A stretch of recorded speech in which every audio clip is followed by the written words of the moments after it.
seen other videos over the past few years where girls also are resist and are fight off police too, right? And this is a dangerous precedent because once people start normalize attacking the police, you understand me? We have an unruly and unlawful society. And not just physically attacking, what JFJ is doing and other groups are doing. It can't make sense, right? Because I'm saying, when you look at the history, if anybody who follow Wacky Wednesday or Wanted Wednesday, sorry, on Instagram with the police, right? Almost all of the men who them put up there have a history, and them either detain them in 1 or 2 weeks or them unalive them, right? So these men who have been unalive from the year start, right? These men are not men who just not have no like first time offenders or no offenses to them name. These are criminals. I will see it with the Klangsman trial, where 33 or 36 members of them, and the ones that the same justice there were let off. I think 8 or 9 of them were let go, right? Were unalive by the same police officers for what? Murder same way. You remember what about 2 of them in our police and in our car chase one teacher guy onto a school compound, and the police had to be called in and arrest them. Right? So JFJ make it look like I said these guys aren't hardened criminals. Trust me, when you look on the high-powered weapon that the police are confiscating, right, they need to understand the level of threat that the police face day in, day out. Right? If anybody ever have a police officer for a family member or a friend, just sitting down one day in the confidence and talk to him, and you hear some horror stories. I just true a lot of them don't come forward, come talk. You understand me? But it's a real danger out there. And they must set a precedence for other groups or other people. Disrespect the police. You understand me? And we have to stop it because we have to decide what kind of country we want. I always say that on every platform. What kind of country we really want? We want a country where I go be lawful, right? I want a country where I go be just and in order. Are chaotic. Whoa. All right. Because Thank you. We can't want the two things at the same time. Okay. Facts, Punkus. I agree with you 100%. Sam, let me hear you. Joshua, you ready now? I see you open your mic. Are you ready now? Yes. Go ahead. No. Now that there's a buffer between Rusty and myself because. So what you're saying is that Punkus was a little bit soft comparing to the speech that Rusty made? All right. On a more serious note, Punkus has certain knowledge that though he didn't come up front and say some things, but he was able to share from I understand. I'm only messing with you. I understand. Right. Absolutely. It was a different, what Punkus touched on was different from what Rusty was really on. But it's the same thing we're saying. But go ahead. Right. All right. So I have an issue with. Me kind of assuming in my mind what you're saying, but just remember, I may have a little military experience, So I have some of the training. I know the intricacies of some of the things. Okay, Daddy Rusty. What? You see, go ahead, John. When I talk to you, I have to go buy a dictionary, that when I use certain words, I have to go look up the word them. Because I don't know why you want to come embarrass me in public. With big word like intricacies. No. You think you go out with it? All right. So, I have an issue with organizations that have taken it upon themselves to be anti-government. And I use the word anti-government and not anti-law because the police and all paramilitary agencies are a part of government. They're a part of government from the perspective that they have to help to uphold the rule of law, and they fall within the ambit of the judiciary, right? And the judiciary is a part of government indirectly. Now, when you have an organization such as JFJ, who can never speak out when a criminal does anything wrong to an ordinary citizen, but when the police attempt to do their job, they are very vocal, not just vocal, but extremely vocal. I have a serious problem with that. And they have not only take it upon themselves to be anti-police, anti-government, but anti-law. And I separated the police from law because if you are not in favor of the police doing their job, right, and when they are assaulted or by firepower and they have to defend themselves, not just defend themselves, but in the name of protecting the nation, they have to respond with deadly force as was first put against them or attempted to put against them, then suddenly you are very vocal. Then it says to me that you don't care about the nation, you don't care about the citizens of the nation, you don't care about the rule of law. What you care about, one, is supporting your party. Two, you care about the support that you get from overseas, right? And organizations such as Jamaicans for Justice can only thrive when they give a bad report about the nation such as Jamaica. I don't know how much of you know that, but the worse the report is the more they get support. Support from and overseas, facts. right? And that is so sad that you care more about the financial benefit, not understanding that a safe nation is a prosperous nation. I remember the mother of human rights in Jamaica. I don't remember her name. Flo O'Connor. The mother, she's the mother of human rights in Jamaica, and she used to do the same thing until a member of her own family was not only assaulted, but was in danger of losing their life.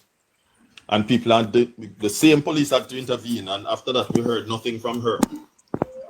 I pray, and I know people are going to have my head for this and say, Joshua, I expect better from you, but I don't care.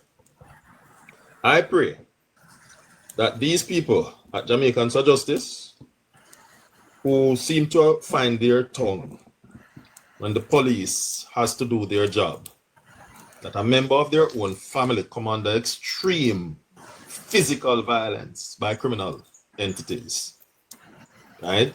And I want to see. Sorry, Joshua. Didn't that police officer died? Which one?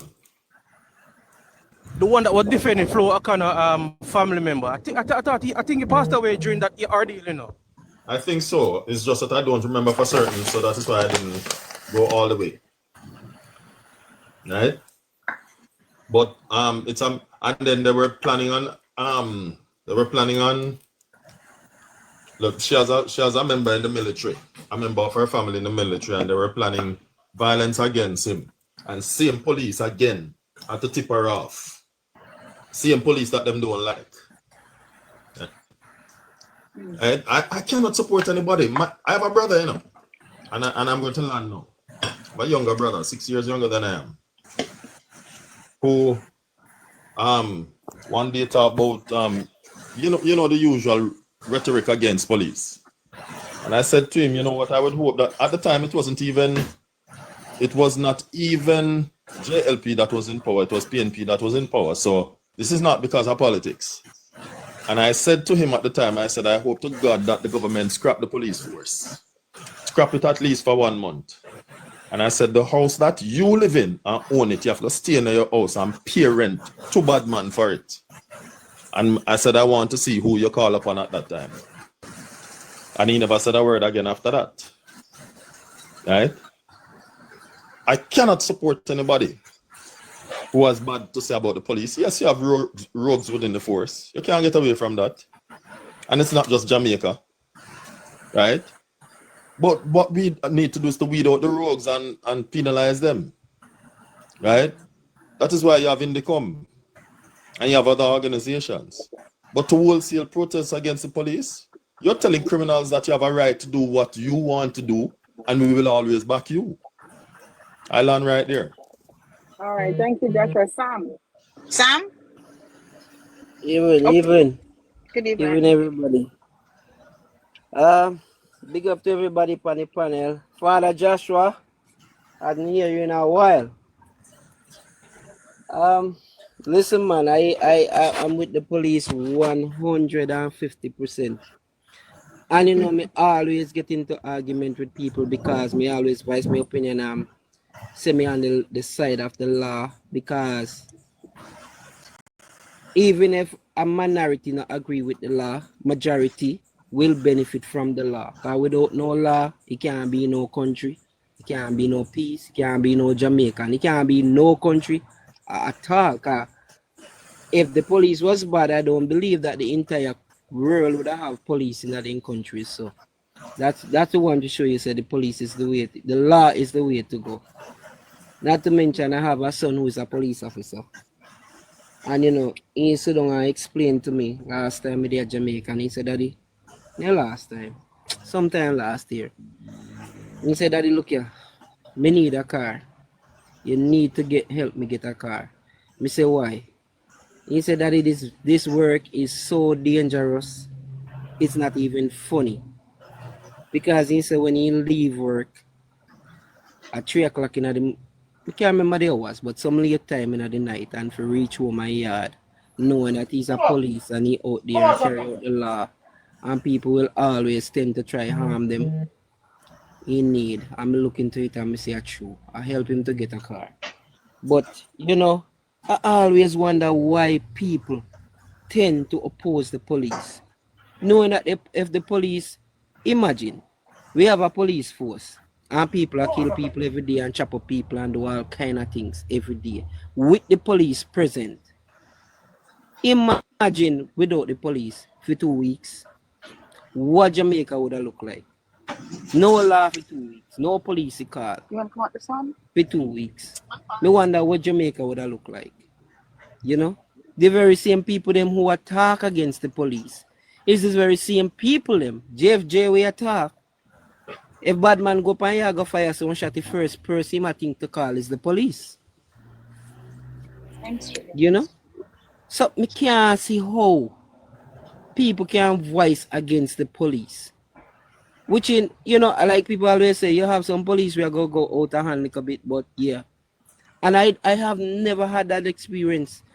All the years me I go to Jamaica and I run into police. I've been stopped multiple times. And I never had a bad experience with a police officer because I always address them respectfully, just like how they address me. And most time they can't tell off of the bat say you travel. Because right away, most typical Jamaica go just go off a line and start try oppose them and argue with them. And they can always tell that this is a typical Jamaica. We don't understand that there is law and you must abide by law. Rules and law always have to be abide by. So they can always tell us, say, you know, you travel. They can always tell that. But I'm with the police 100%, you know? Thank you. And like Joshua say, it might have sound away if he say, the same JFJ we attack, they probably need to threaten one of their family member, or maybe one of them are just fire one shot close to them or something at the start, make them kind of catch themselves and realize, say, look here, the person who has my back is the police, not the bad man. Not the bad man. So thank you, Sam. I'm gonna ask Andrew. I'm gonna give Andrew the mic next, and then afterwards I'm gonna ask a question, and I would like each of you guys to answer the question. And I'm gonna let Sheikah set a time on here because I wanna make this conversation bigger and broader than what it is. Because I do believe that people are pushing the Jamaica for, I don't want to say it because I'm being rude. But if you're doing something as a child and your parents support you doing it, what is that gonna do? Aren't you gonna feel empowered to continue doing it? And so I'm gonna ask a follow-up question, but Andre, go ahead, darling. Yes. Is it Andrew? Andrew, go ahead. Yeah, good evening, everyone again. You see, the thing is, I have to support the police, no matter what it is. You know what I mean? I have to support the police. I remember, 2008. You know what I mean? I have a family dispute, and one of my brother pull out a cutlass and chop me from my hand. You understand what I'm saying? About land and whatever. You know what I mean? And I was one of those person who stand up for the family all the time and did it for the family and support the family. And you see, when I actually go to the police station and file a report and take it up, and you know what I mean, and the police do them look at investigation and lock up my brother about it, right?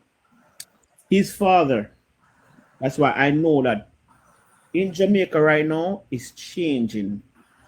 And me and my brother don't have the same father, different father. Mr. UIC, big up yourself. Are you there? I want if you want to join the conversation. One thing I could say, the police officer never take the bribery. The police officer bring him to the court. You know what I mean? Because when the police officer say everything what we do for that the family there, for uplift them or whatever, and this the result when we get. And up till this day from 2008, I've been supporting the police. You know what I mean? I send my contribution down there to them. And not only that, when I was in Jamaica before, you know what I mean? And I'm my neighbor. That's why I mean, the police, the system is changing right now. And I really, I have some problem with my neighbor and whatever. And I went to the police station and, you know, disputed. The police look at me and tell me, say, they're not gas in them vehicle. And it's true. The police was so close by, but the thing is, what I really like with the police officer in Jamaica, I know that every one of them is the same, but my experience for me get, the police officer tell me, say, them not gas in them vehicle, but them will walk with me. And the police officer, three of them walk with me and come down there and talk to my neighbor. You understand what I'm saying? So, let me tell you something. A lot of people are going to say this about the officer and that about the officer and whatever and thing. But at the end of the day, them all human beings. Like what Wembley say, everybody, them have them own problem home too. You know what I mean? At home. So every one of them a bad police officer. Because I live in the United States now. I live in Florida. And me can tell you, say, a police officer stop you and them deal with you all right, or them, you know if you say much to them, but them deal with it all right and whatever. If you say an arrogant police officer, you know if you shut your mouth. Make them do them job. You know what I mean? If you want to record them, you record them to have it for your defense. But at the end of the day is, we all have to respect the law. And we all have to respect the man and woman who serve and protect day by day. Serve and protect us. Because if I never them, what Jamaica will be? Look back in the 80s and all them places where we have them some war where you can't live from, you can't live from cause I'm from Water section, and you can't live from Water for a town because there be a war. Police are always up on the battlefield. So right there and then, like me say, nowadays these people right now, I don't know what's wrong with them, but we have to just respect the police officer because they're a man and woman like ourselves. Just like the nurse, the doctor, the firefighter, the first responder, all of we are man and woman. We have feelings. Okay. And we are All right, feelings. thank you. Yeah, big up on yourself still. But there. Big up yourself, Andrew. Thank you, Andrew. Mr. Finley, would you like to add to the conversation, or Lashika, before I ask the question? Or would you like to ask? What do you want? Go ahead, man. I'm just here learning, you know. Lashika, would you like to add before I move on? What is your question, honey? You're Well, looking I haven't beautiful asked the today. question. Oh, You're thank sitting you. pretty. Thank you. Is this Sitting a pretty. beauty What does time? that mean? Anyway, the question I'm going to ask, and I'm asking a question though, because What was I the previous heard- question? What was the previous question about? the previous question was about, pretty much it was with, what is his name? Connecting the dot. How do we feel about what's happening with the Jamaica for just shit? How do we feel about our police officers putting their lives out there and they're getting this backlash with this? But Lashika, you're not permitted to talk until you call to me. I'm not talking to you. call to me first. I got disturb you. I interrupt you. I got interrupt you. You're not permitted to talk until you talk to me. I call you 2 numbers and you don't answer me. You don't You have to return the call call. to me first. Send me link for join live. Me they tell us someone join live. Me call you. Answer your phone. Oh, boss lady. Excuse me. Let me continue my baby. conversation. Continue my sister. How can I badness about now? How can I badness man? You know me, I said fee me Rusty. I said fee me now because me know when did I go come Lashika. You Call don't the call to me. police. Call the police. Pumpus RSI for them. Uncles, them have gas and them have vehicle. Call the police. Go ahead, Good sister, afternoon, go ahead. everybody. Good afternoon. Hi, Joshua. Even the so-called criminals are protected by the police because whenever the police, there be a full-scale war between criminal and criminal. So, I just want to say, guys, when last when I hear people say, "Oh, Jamaica got turned into Haiti," when last of you guys really sit down and hear anybody saying that was a thing last year in the back middle? up on that. When last year a police or a nurse or a teacher demonstrate. Right. So, these are the things we have to look at and say, hey, we really are make stride in the country, right? We can say, and most times when you see these men die, you see the police release them rap sheet for sure. You say that they are not innocent. I'm going to tell you something. I don't know how many people saw the video, but I remember after police killing, there was this girl dancing and celebrating on the internet and say, you unalive my baby father, but the police come unalive you, yeah. So these people are not innocent, right? Most of them, 100% of them are not innocent. So I don't think the police are going to go out there and put themselves in a problem for send themselves to go to prison for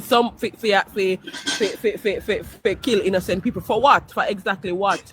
And there's this one thing I need to add. We are say yes, police are human being, but the next thing we need for remember, a poor people pitney turn police.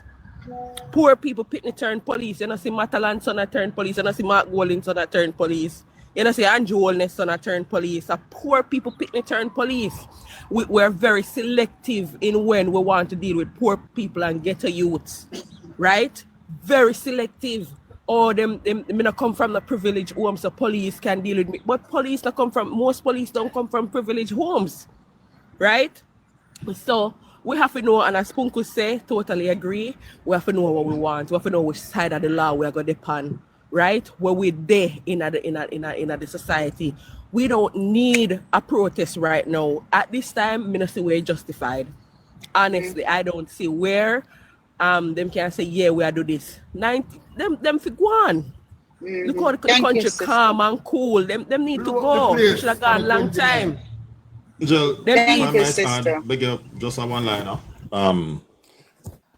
One other thing that is highly unfortunate, when you listen to the PNP bloggers, they are anti-police and talk about, oh, Andrew, tell the police them to kill off people pitney and all of them something there. And I'm saying to myself, aren't we Jamaicans first? Aren't we supposed to be law-abiding citizens first? Come on, man. Yes, sir. Jamaica say him because him no see no police are dead. That's what the young man say, you know. In all one, you know, police are dead. Yeah, you're right. Unless it's another Jamaica, I know. So, guys, we're at 21,000 likes. We should be at about 100 now. Please top up the live, please. Please. If you're not top up the live, I don't know what I'm gonna do. But just top up the live. The question I want to ask, Sheikah, I want to put a little time on here because I don't want us to go too far into it. Oh, how many time I need, darling? Let's give them 2 minutes and then they can come back. Chuck, I have to tell you that I'm sitting outside in the sun. I have to tell you that. That's beautiful. What degrees is this today? It is 20 degrees today. It is very nice. 20 degrees. 20. I'm standing over my stove and make some dumpling right now. It is funny that they think 20 degrees is hot.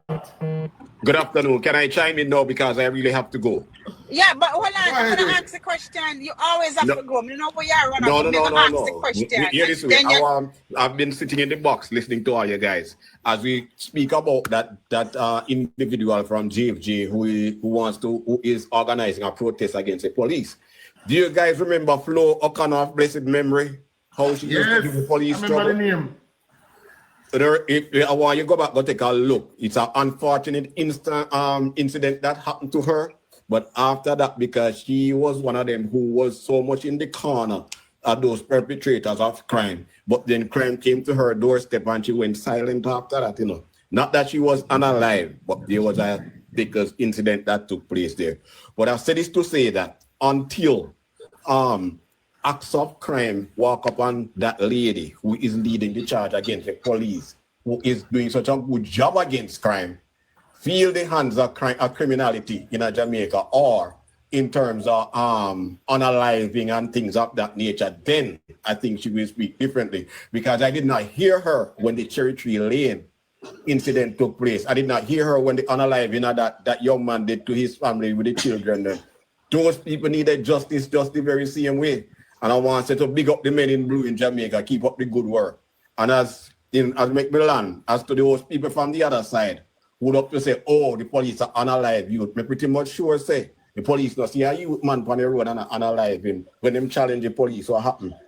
Either you go meet your maker or I rest my case. Choice is yours. Well, Rich we were asked, we were thought. One little teeny weenie something I say. We as Jamaicans, whether Labour Right or PNP or NP where you want to be, need to make up our mind if we want to fight crime or if we want to be criminals. It's one out of two things. It's either we want to be criminal, a nation of criminal, or we want to get rid of crime. We know it is possible to get rid of crime 100%. Because most of who's causing crime are not being arrested, which is probably the bigger heads, the upper echelons. Mostly, support the crime on a level where maybe I'm me and you right now. Me saying this right now, I don't put out one and say, what am I talking about? But do the maths and do the research and know. But watch out. We have to cut it one way or the other. And it cannot be that crime is out of control. And we say, oh, cut crime. And when we start cut crime, we say, no, you can't kill the people. Make up your mind. Make up your mind. There's a country in South America called Costa Rica that was plagued with crime. I just came from there. And nobody couldn't do nothing. Everything, it was just crime. You know, it's beautiful. I think Andrew need to do something like that, and probably I think I try a little lighter right now. Start to execute them. And when Obama go down to talk to him, call him and say, oh man, what that you have him tell Obama, say, chuck off. It's the F word more I use, but through certain protocol. Yeah, I was thinking he must be talking about El Salvador. You mean El Salvador? That's not El Salvador. El Salvador, yeah. And right now, El Salvador is well nice. Very nice place to be right now. Me not want to go me not want El Salvador model. El Salvador model is too extreme. I don't want it. It's too extreme. Sometimes you have to be extreme with extremists. No, but me can't know say.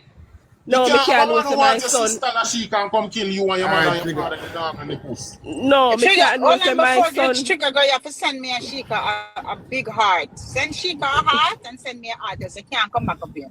Me no want to know say my son is at risk for that, Father Rusty. It is too extreme. No, look at even the guy now. But some of the people even the guy now in America where where they sent him there and the guy is innocent. So them someday I'm not into that. And the people them are speaking out about against it in their country. They say their country turned full blown dictatorship. Full blown. Listen, what our JCF is doing is working, right? We can't knock that, and we need, that's why we have to go all out and support them. Right? Them have no 100% backative. Them have it. I will defend them. Like I will defend them. I will follow the JCF to the mountaintop and back. Right?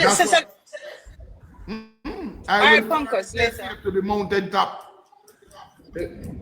If man the can question- follow Fidel to the mountain top, I can follow the JCF up there too. Because So, that's what we're having. So I Chuck, see. Chuck, you know, we have one big problem now too. But we don't want to change the topic, you know, set up bother me from morning, Father Rusty. thank We you. soon get to it. Okay. No, me I just want to hear what the point your mind, you know, Lashika. Hold on one, Jenna. Sheikah, Rich Trigger send you a big heart. Thank It's you, a lion, no Trig. want. It's a lion, Watch no out. want. We don't accept. Oh, no. I thank you, Rick. Thank you. You have to hear what you have to say, Lashika. Me always interested in what you have to say. Sheikah gonna get to it, but we want, because this is coming up with the police officers. I want to ask one question, Chuck. And maybe Father Rusty, you can also have an insight into this. When a police shooting happens, who investigates a police shooting? Indicom. Okay, I know that. I just want you to repeat that. Who? They investigate every single police shooting, all of them. Once it is a police involved shooting, it is investigated. Now, so, 90%, 99% of them is found to be justified. All right, and that's the reason why I think the last data Mr. Chuck was he heard was 80-20, something like that. 80-20, which is still very good, which is still absolutely amazing. So the question I'm asking, guys, and I want all you guys' opinion on the question or just a conversation towards it, right? Why are they protesting? Are they protesting about the cases that are already investigated, or about the 98 shootings of these unaliving of these gunmen that is not finished investigated? You have no evidence if they are justified or not, but you are protesting preemptively on something that you have no facts to. Is that what I'm supposed to? Is that what's happening, Chuck? The title of their protest, they said they are protesting against police brutality. Brutality? That is what they said they are protesting, police brutality. So it's not shooting, it's brutality? No, it's not shooting, them say police brutality. That's what they claim they're protesting. Now, okay. There was a time in Jamaica where every single killing by the protest, by the police, there was a protest, innocent and that. That we got through that time. We got to a time where extrajudicial killing by the police was the norm. What we had up to probably 1 year, we are going nearly 1,000. That is not no. The police of today is carrying out targeted operation, intelligence driven, and they are targeting criminals, they are targeting crime producers. Those are the people that when they are confronted by the police, they choose to put up a fight. Now, one thing that they have to say is that, based on the amount of guns that they retrieve and people die in a matchup. Me grew up in a garrison, grew up in a ghetto. Me know say you have a whole heap of women in the ghetto where their responsibility is the moment them here want shoot out a gun, them run go to the road and feed them job and pick up the gun and run go hide them. Me know what that. And Spencer, Chuck. They know more about the Spencer as much. But pick up the gun them and run go hide it so the police don't get it at all costs. So when them are contact about them to find, yes, we know that happened. I know it happened. But Chuck, hold on, Ricky.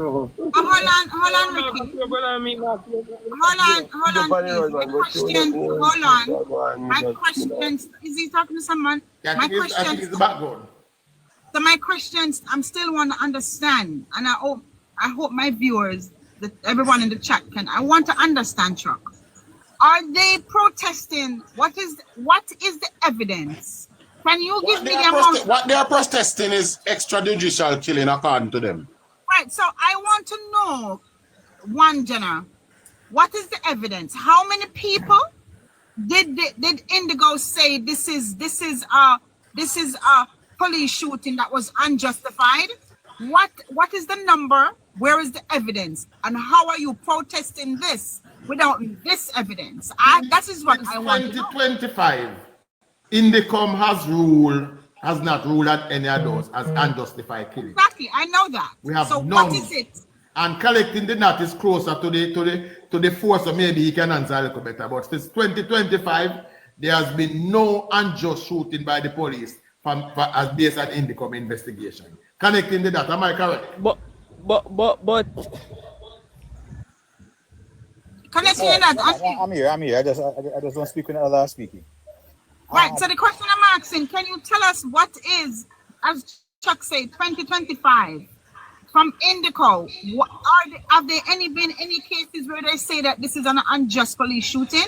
No, but a lot of the matters are still under investigation. But just to bring context to the conversation, Indicom was formed in 2010. That's 15 years now. There's one. Okay, Rick Sugar said there's one. Yeah, but Indicom has been investigating not only police shootings, but all reports that are made against the police, assaults and everything like that. And but what I am able to say is that the percentage of actions taken by Indicom in criminal cases is extremely low, maybe less than 3% every year.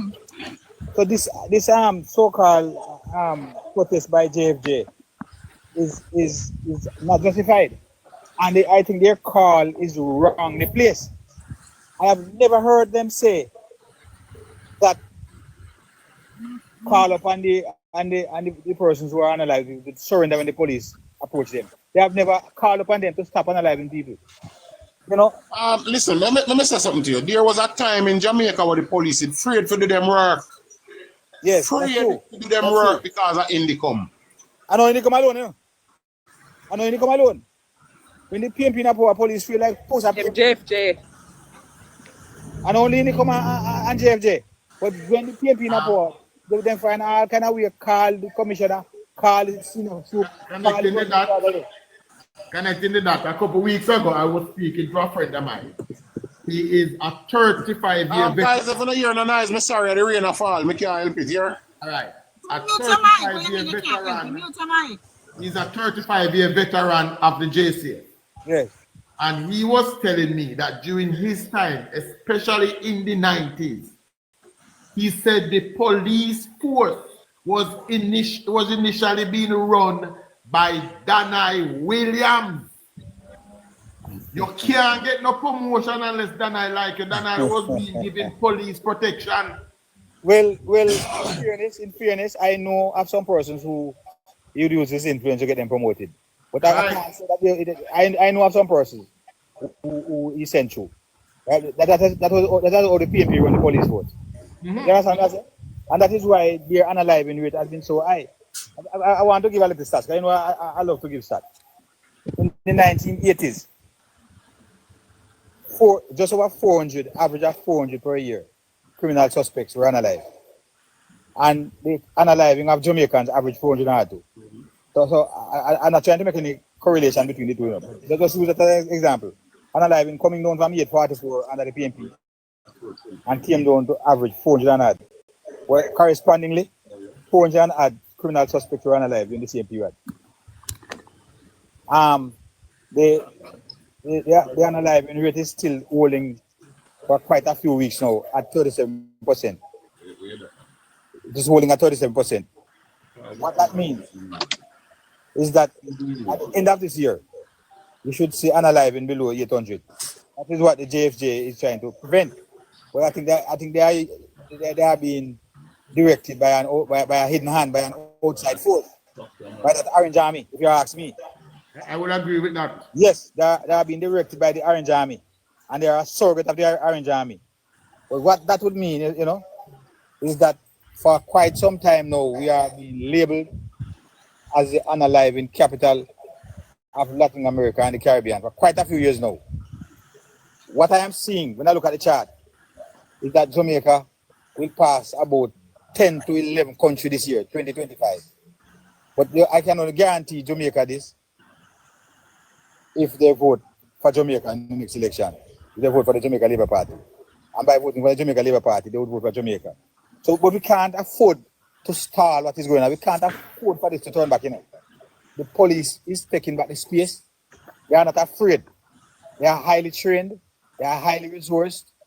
And they're not hungry. They might get good salary now, and they're getting them promotion, and they're highly motivated. And they love the police commissioner. And they are supporting leadership of the police commissioner, Dr. Kevin Blake. And they are out there facing the danger. I want to touch on something else. One second, Rusty. I want to take on something else which was discussed earlier. The police, when police stop you, a lot of Jamaicans don't know how to operate. That's my experience. I drive a car which is heavily tinted. I buy that and I didn't take off the tint. But the moment I run a roadblock, I first of all satisfy myself that is the police. The first thing I do is to wind down to get my glasses them down. I have 4 of them, wind on the 4 glasses. If at night, I turn on the roof light. At least they are able to see. When I tell you something, police stop you, that policeman and woman is tense, They're very tense. So you have to try to ease that tension by winding down your windows, turn on the roof light even before you reach them. And I first say something to them. I say, good night, officer. And I begin to talk to them because I'm trying to relax them. Because this car that him stopping, is not a car that he know who in there or what in there. He might expect gunfire to come from it. Jamaica this. So I try to relax them by doing the right thing. Sometimes I say, big man, we can go on, man. Big man, go on. All right, I say, yeah, man. I say, you care up to them. I say, yeah, man, everything good. I tell them have a good night and then go on. So I try to neutral because that blood in that policeman vein is, the adrenaline is pumping, when you stop this car. So your action will determine the policeman's reaction. So it's very important that we understand this. And when the police talking to you, don't disrespect them. Don't disrespect them, especially unnecessary. Don't disrespect them. Be respectful. What I find is that these officers are very, very respectful now. They can see they're getting some training, and they say, good morning, sir, and they call it sir, and they explain to you what they're doing, and so on and so forth. So we must reciprocate that respect to them. Okay. Yes, go ahead. No. Angela, let me say something. Sure, tap up the live for me, darling. Please, guys, tap up the live. I'm always doing that. You know who Amalo talking. Guys, tap up the live. We should be at 100K like by now, guys. So we can stay on the For You page. Angel, Omalo said not coming back in the box unless Angel in them. I should tell you that. But why would he wants to come on here and look into a man's face? I wouldn't disagree with him. I mean, Joshua, do you prefer looking in Chuck's face, Sam, Joshua, Jenna? Okay, go ahead, Amalo. Yeah. When you look at what JFJ is doing, and you ask the question, why are they demonstrating? Give me the reason, and you check logics. You cannot see why. Because your organization should only demonstrate if they are not getting redress from the state. The state, there are institutions that are giving them redress, which is INDECOM. So if you are getting this from the state, why are you demonstrating? I want to ask one question. And I'd like to know why I never see Jamaica for Justice a demonstrate when them take the police. What is Chica? This is funny up here. Listen, I'd like to know why I never see Jamaican for Justice a demonstrate when them take the policeman gun out of him van and kill him at the gas station. Me never see Jamaica for Justice, But me never see no human rights organization a protest when them kill the youth, Unalive. Good police. But let me finish, Angela. Unalive. Hold on, baby. Yeah, Angela, let me... Unalive.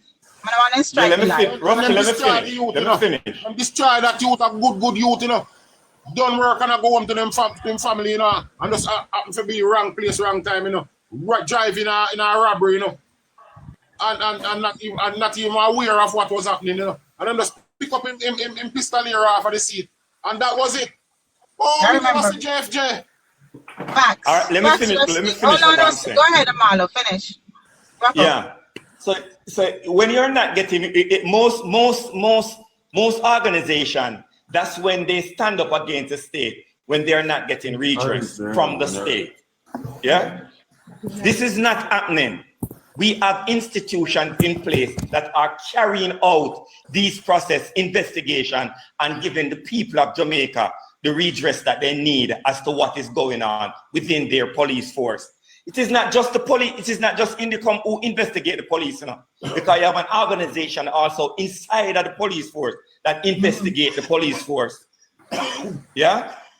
We here in Jamaica must look around and ask ourselves the question. When we look at Haiti and see what is going on in Haiti, when Haiti don't have a proper police force, and what is taking place in Haiti, is that what we want here in Jamaica? We have to ask ourselves these questions. We have to ask ourselves also these questions.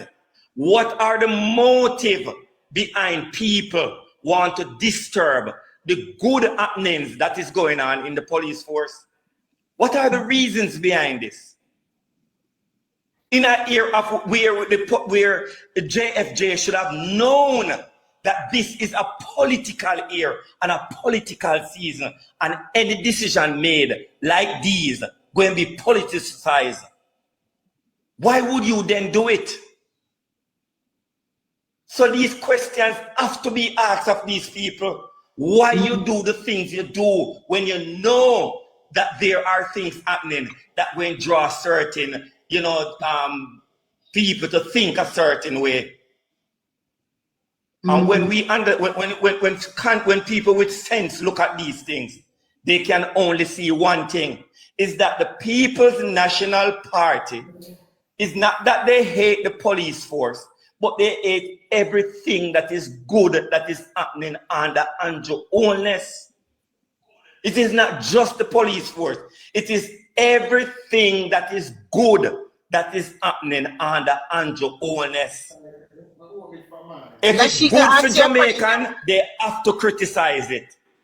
Sheikah asked you a question, Amalo. She said, is it considered interference with election interference? I would definitely see it as that. I would definitely see it as an interference with the fair democratic political system, when an organization that know that we are getting redress from our institutions that are in place, but still goes out to provoke people to feel or think a certain way. I think that is interference. Mm-hmm. Mm-hmm. Thank you, Amalo. We have a new Barry. Go ahead. You want to add something? Good afternoon, guys. How are we doing? Good afternoon. I have been saying this for a long time. The PNP has always decided to put their people into some key groups, right? I call them civic-minded groups, and that was said by Alun Asamba when she was tourism minister, that she ensures that all our political supporters are packed up in civic groups, and that has been something that has continued. Not just the Jamaicans for Justice that we saw planning a demonstration against the police and the government at a time when we are seeing crime going down at record levels. We also saw where the 34 groups have decided to join forces and come against the government as it relates to the environment. And I have said that when I've checked the history, this present government, barring none, has done more for the environment than any other government that we can think of. And I'll give you some examples. It was Andrew Holness-led administration that actually put a border in for the cockpit country. I mean, we've been talking about this for over 30 years, putting a boundary in for the cockpit country.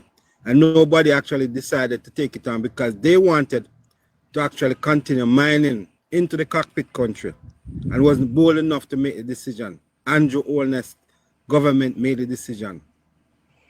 It was Andrew Holness government that actually banned single-use plastic bags in Jamaica, right? For the first time.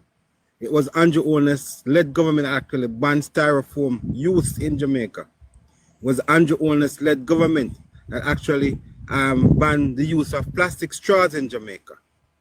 And it is Andrew Holness-led government that actually acquired in the last 5 years over 150 garbage trucks to actually help the protection of the environment.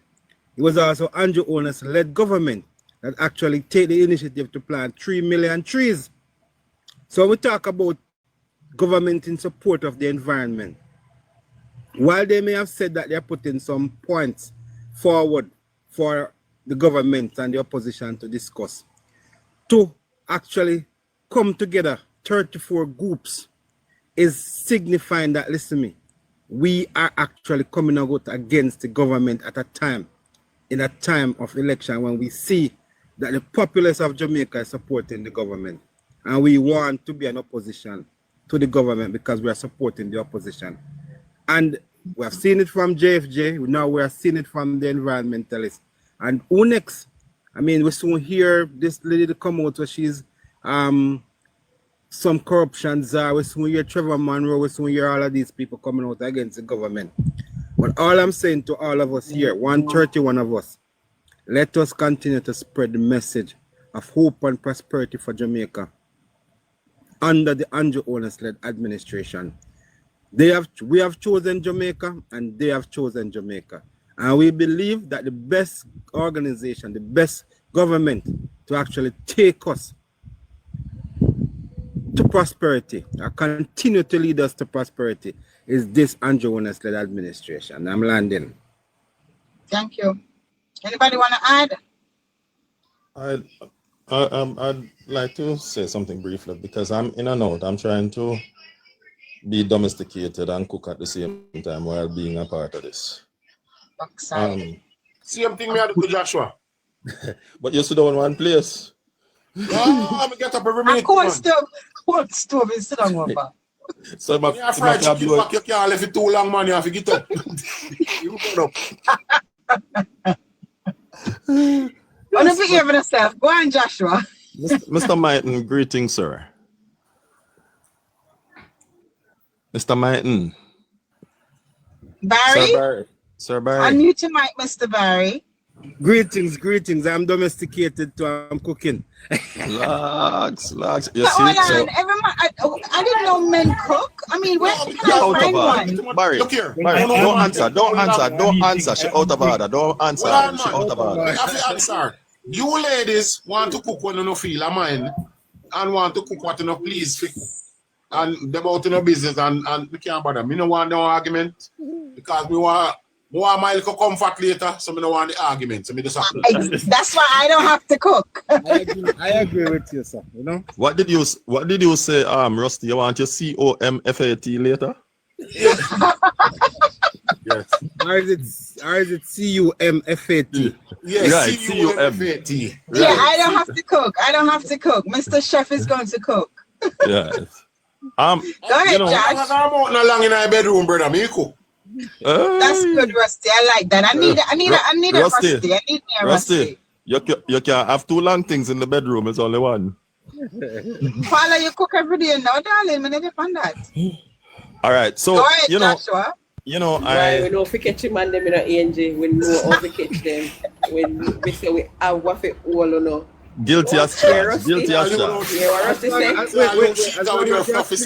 As long as you're speaking, right, you know? You just go into the bathroom and come out with that towel alone and walk up and down, not true. But really, you cook minutes. You cook all day. Jesus Christ. Towel is too much. Towel is too much. You don't need that towel, you're not coming out. I have to get in the back. I got to focus in the back now. Focus, Joshua. Let's go. All right. I listened to the discussion and FUKUS. Okay, Joshua? Sheikah, why are you taking it back? Go ahead, Joshua. I forgive you all. Go ahead. Go ahead, Josh. I listened to the discussion and it's not just fruitful, but I think we're at a pivotal moment in Jamaica's history not just politically, but socially and other areas, right? And as a result of where we are, that is why discussions like these are taking place, because you have organizations that are more intent on seeing their parties re-elected, because there's no justifiable reason. I heard somebody asking, why at this time? I don't remember who asked the question. Why at this time would JFJ want to organize such a protest? I think it was Amalo that indicated. One moment. Kaisen. Shh. Tone it down, sir. Yes, I heard you, sir. All right? Okay, thank you. Yes. I am saying that at this pivotal point in time in our history, when the police are a different kind of a police force than we had before. It's not a police force of violence, or it's not very forceful. So far, I've seen 3 videos within the last 3 days of the police being assaulted. Right? All of them in the country area, except for one of them wherein the police seemingly was unjustified in its operation, in the way it was dealing with a gentleman. Right? But by and large, the police have been operating within the ambits of the law, and they have been exercising great restraint. And so far, we have not heard of any extrajudicial annihilation. Right? So if those parameters are being met, why would JFJ do this? Someone says, and I think it was Amalo again, if I'm incorrect, may he forgive me, that indicated that if they don't know the political ramifications of their actions. I would take it one step further. I would ask anyone on this live, whether they are in the chat or in the box, to go and look at the logo of the Jamaicans for Justice right now, the logo that they use, and tell me if it doesn't resemble one of the parties' logo in Jamaica. It looks just like it. And I wonder if that's by sheer accident or by design. I'm gonna look. Right? I want to put on a shilling. Everybody have put on 2 cents. I want to put on a whole shilling. I see a remnants of the 70s approaching us. When you find it, Angel, share it. When you find it, you share it. I see what is happening right now is a remnants of what was happening in the 70s, where the police did have to shut them out because DK Duncan did run things. Right? And anyway, anything what DK Duncan said, that was the order of the day. Right? And the police, let me just basically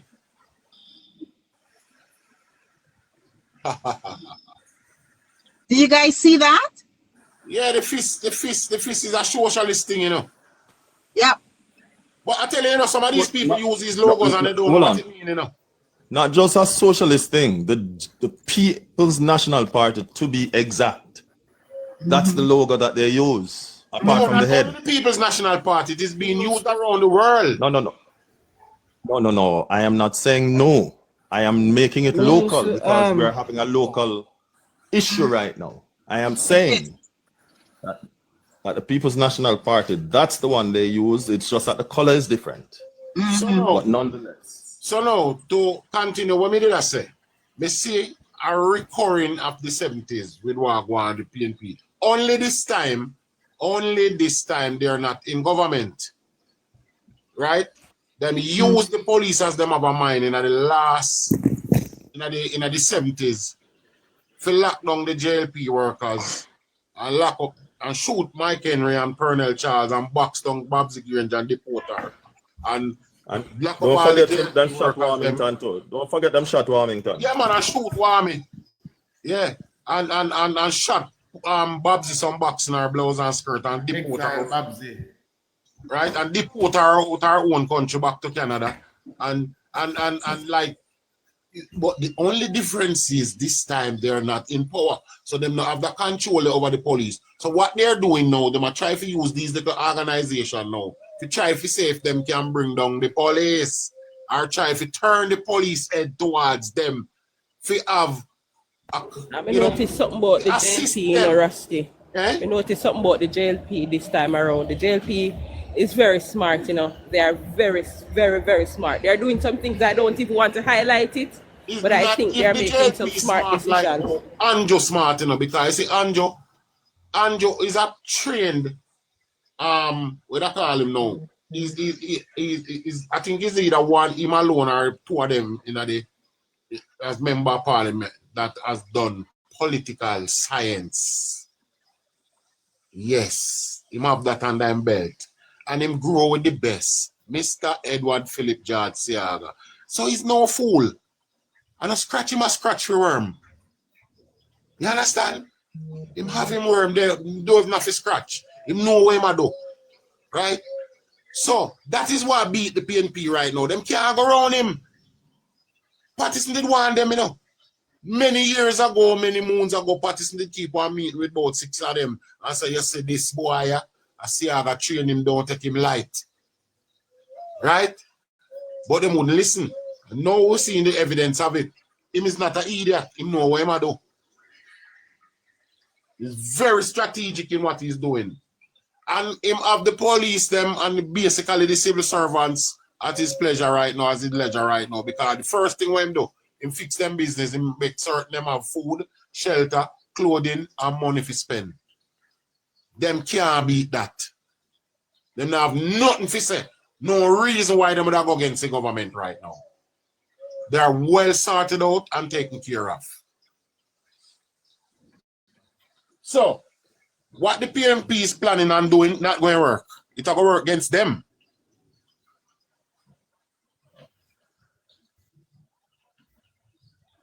Guys, I just have one more thing, right? Rusty. Yeah. Gary Joshua Amalo. When you listen to the PMP opposition leader at a conference or at a meeting or at a rally, and he's wiling up the crowd, and the crowd, let's be clear, the crowd that he's wiling up are Jamaicans.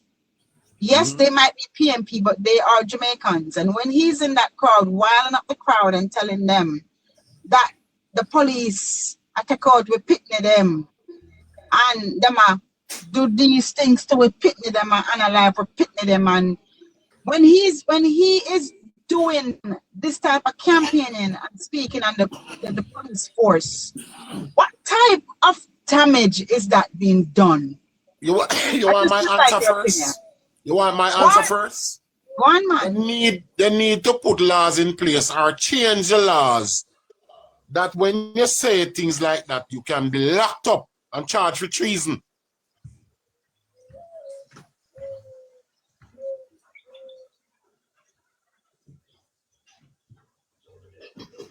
I support that 100%. But the laws are there, you know.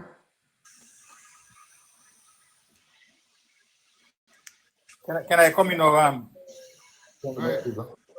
Yeah, man. I just went go back a little too.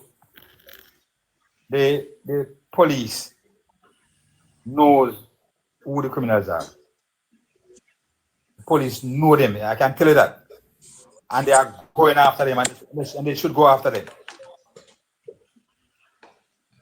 No longer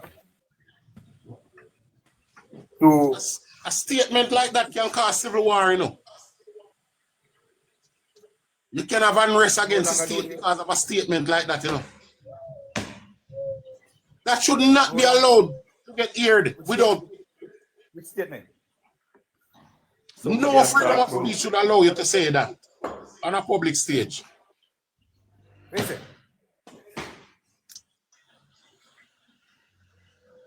No freedom of speech should allow you to make such a statement in a public thoroughfare.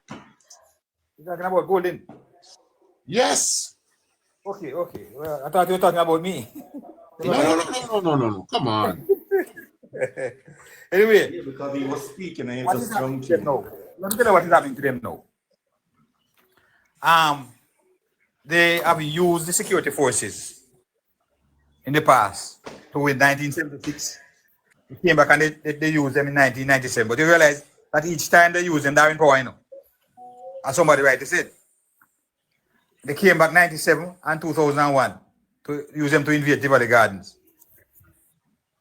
But no, they no longer have the security forces in their grasp because this government in the last 9 years has gone about to not only build capacity, but they have developed a professional police force. And the police force and the JLP is not in favor of no political party, you know. They are just there as professionals and doing their work. And that's what I want them to do. So no longer can the PNP use them to achieve these ends. So they've gone to civil society and they obviously are secretly form these groups. I'm going give you just one example. A brother rise up with me little bit more than him should have rise up with me right there. And they took him right down. And that was a serious takedown, you know, because I want to feel with that. But them assure you say what we are lead by example. We are lead by example. Attorneys at law. Silent man. All right. Let me just wrap Angela, the question Angela asks, what is it that is happening when these politicians hit the stage and talk in these type of ways where they get the people them rally up? Angela, This is one of the things you must understand. Psychology, these politicians are not fooled. And they know the audience that they are dealing with. It is no different from an entertainer coming on the stage and know that if he say, them boy they fi dead, and them boy they, and them informer they fi dead, what go happen, the place are going to react. These politicians know that when they go on the stage and they say certain things within certain environment, what is it that the response that they're going to be getting? These same politicians would never go to Narbrook or Cherry Garden, giving a campaign speech and talk about the police them the way or they talk about them in certain other areas, because they know these people not going for it. These people going want law and order and tough policing. So these politicians are only using the Jamaican people to gain what is it that they want, which is political power. It's just basically what it is. It's of no good that they are doing when they do these type of things. Can I give my take on it now? Just a minute. You see, somebody talk about the environmentalists and how the environmentalists came out. And you ask the same question, why the environmentalists came out when this is the government that did the most for the environment?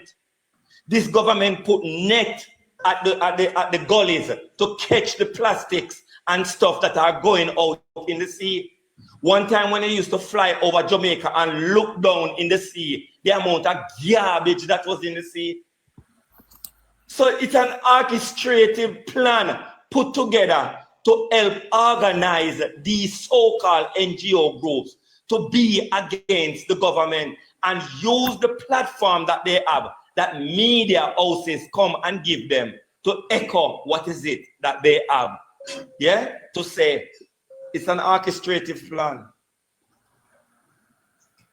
All right, you finished? I just want to learn now. Go ahead. I just want to learn now. And I want to pick up on the point that you made about the statements that in particular Margolin, and that is why these platforms, we should use these platforms to hold the fire to their feet. We should not stop talking about these things. This man getting up and telling his supporters about him represent the people in a concrete jungle and them giving us strength. And they were, nah, the government is so easy. So we have to get busy. We have to step up, get busy, and get wicked on them too. We must tell the people that some people might not understand what it means, you know. And we must keep repeating these things so the people understand where he's taking down the country, taking back the country down into the orbit of the 1970s. In fairness to even PJ didn't care about down there, so. But Mark Golding leadership has been bringing back this country back to the 1990s, the 1970s rather, and we should resent that. We should put Jamaica above politics. Even if you have PNP, put your country above the politics and your party and vote for Jamaica and keep them out there, but then see because they are not helpful. They are tearing down this place. And we should push back at JFJ. I think that some of us who are able to, I think some of us should go out in support the 29. Support connecting your service. Your service is in and out. We should. I'm gonna mute you connecting because your service is in and out. All right. So I want to give my take on it, right? I mean, and in keeping with what connecting about getting wicked from them, and also he made a statement that said we need to bring out even the dead. We must go dig them out and bring them out to vote. Now, the thing is, he is able to say these things because guess what? He knows that the PNP will be able to get away with these things because the people who tends to say that they are the bastion of integrity, they are not going to call out the PNP on anything that is not in keeping with their so-called integrity. So when Mark Golden goes around on this political platform, he actually can say just about anything because nobody's going to hold him accountable. Let it look at Dennis Meadows, right? He went down to some place down in western Jamaica, and he was promoting what you call it? Trelawney. In Trelawney, right? He was promoting chopping, and I mean, I'm sure nobody was pressuring Mark Golden to actually let him go, right? But basically, they know that they can come, they can say lies, they can speak half truths, they can be blatant with their false information, and guess what? Nobody will hold them to books. But let it be the government. Everybody will tell you that the opposition is opposition. We have to hold the government in place. Let's not forget the words of Aluma Samba. Yes. So that is basically why they are able to go on this platform and they'll say anything because they know that they will get away with it. Nobody will hold them accountable. The JLP does not have the same luxury. London. Well said, well said, well said. All right. I hope you can hear me now. The point I was making is that we should push back at JFJ. We should push back at JFJ. You know, sometime in the past they used to compare when these unaliving rates were going up and more up than down. They were comparing Jamaica, so Jamaica soon become the comrades, you know. We're saying that Jamaica will soon become the next city. Know that if they go down, they might find a kind of creative way to scare the police and frighten them. But the police are frightened for them. We should push back. Those persons, those family members whose relatives were unalive should have find themselves under the bus, on the 29th, CMD with them. And go there, go protest for them family members who were unalive. A nice group should have come for you in a blue in support of the police. That's the point I was making. Yeah, but connecting to that. Yes. Yeah, man. Originally, I was saying that we should go up there and protest, but the reason why I changed and said let us just wear blue instead is that the belief that a protest can be hijacked by persons and turn into something that we don't want it to turn into. I agree too. Yeah, so that's true. That's well, true. Because sometimes Jamaican put on them blue. Yeah. Chuck. Yes. Did you see the police communique notifying JFJ that they will be there to make sure that it's a peaceful protest? Yeah, yes, so the people that we are gonna protest against, they are going to be there making sure that you're okay. Yes. Mighty Jesus. I can't make this shit up. Yes, it's Serpy words. These things have to be studied, right? But that is where we are today. But as I said earlier, a peaceful Jamaica is not good news for Jamaica and for justice, because they go out and they beg funding based on preaching doom and gloom in Jamaica. On the premise that Jamaica is going under. It's going under. That's how them beg funding. That's how the European Union, places like USAID before Trump cut it off, would have given them millions of dollars to sit down at an office and criticize government. But them feeding tree, them are giant. There is one gentleman. I don't know if I'm a gentleman or I'm a lady that works with JFJ. And I can tell you this. They literally have nothing to do. That man sit down on Twitter every single day. And as Marlene tweet at him that I call her out. She a gaslighter, she this, she that, Kenyatta. I don't think he has anything to do. He is on Twitter 24/7. Yes, that is. You hear me say?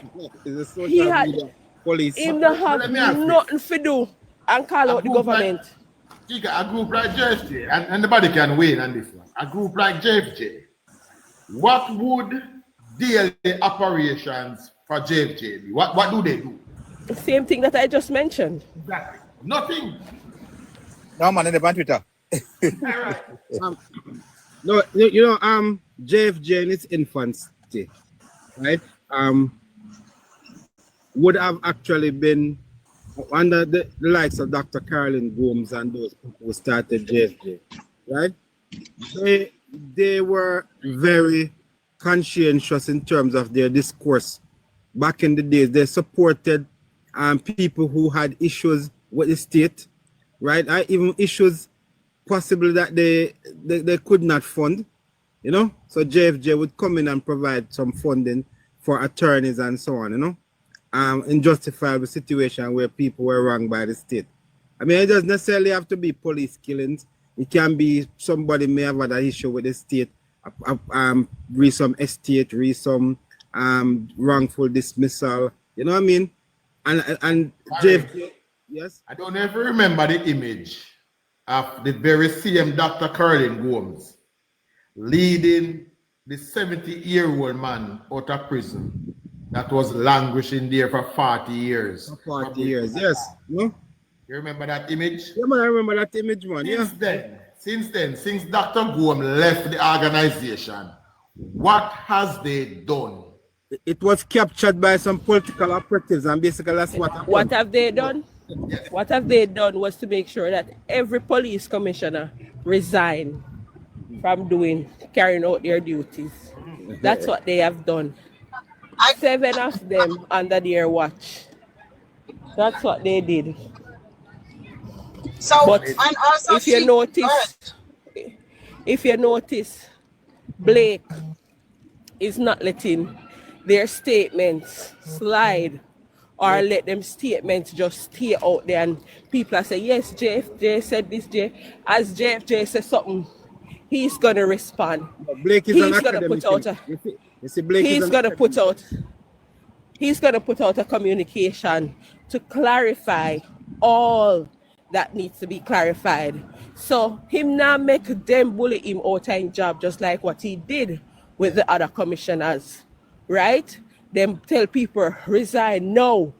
Articles in the newspaper, JFJ reiterate their call for Commissioner X, Y, and Z to resign for an organization that is supposed to be pro-crime, right? They're not supposed to. Right. So let me say this. Can I finish, please? Yeah. Continue. I'm just supporting what you're saying. See, Blake is an academic, right? And he has a very good command of the English language. He's able to use the English language to a very good extent to actually defend the police force and defend Jamaica against these criminal organizations. right, that does not necessarily want to see the best for Jamaica.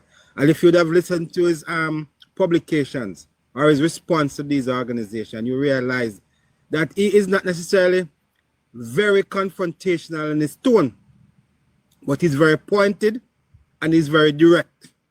And guess what? They realize that they can't beat him with words.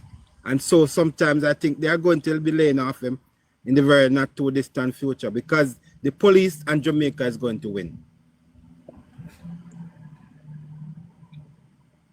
I agree. We will win.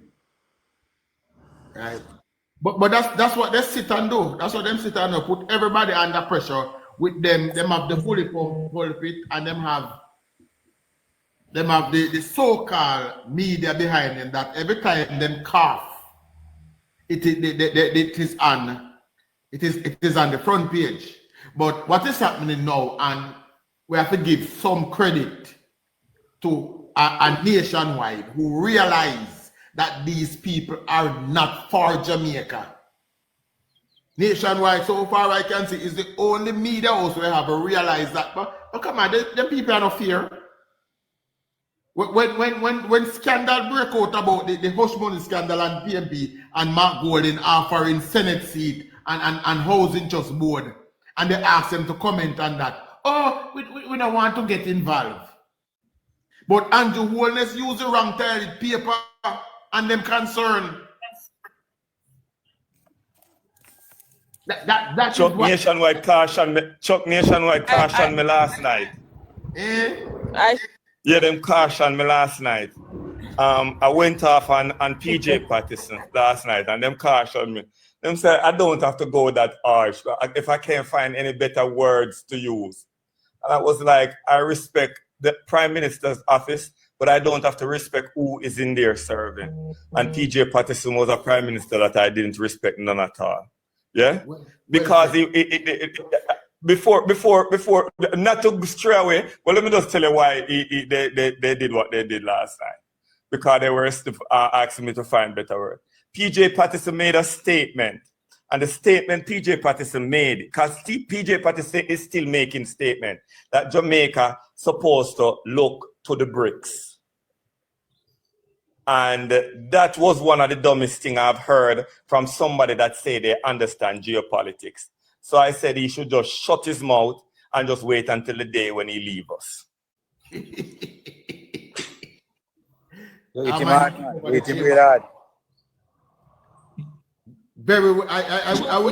is rumored, Chuck. My background is a little noisy. You know, I'm outside enjoying the weather.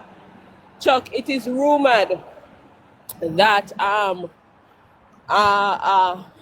Delroy Williams left billions of dollars in the KSAMC, and now there's no money there. It is rumored, yes, that KSMC is broke. Well, we know well, not broke, but he got to grid up the not thing. broke, but down to enough so that they can pay them water bill. Yeah. Yeah. I honestly think though that some of that money, some of those paper are being stored to go into the next election. I that's my honest view, and you might have more being taken from other councils, more paper being taken from other councils for the purpose of running elections. That's my view on it. Well, as we said, I believe yes, they are stockpiling for campaign. Yeah.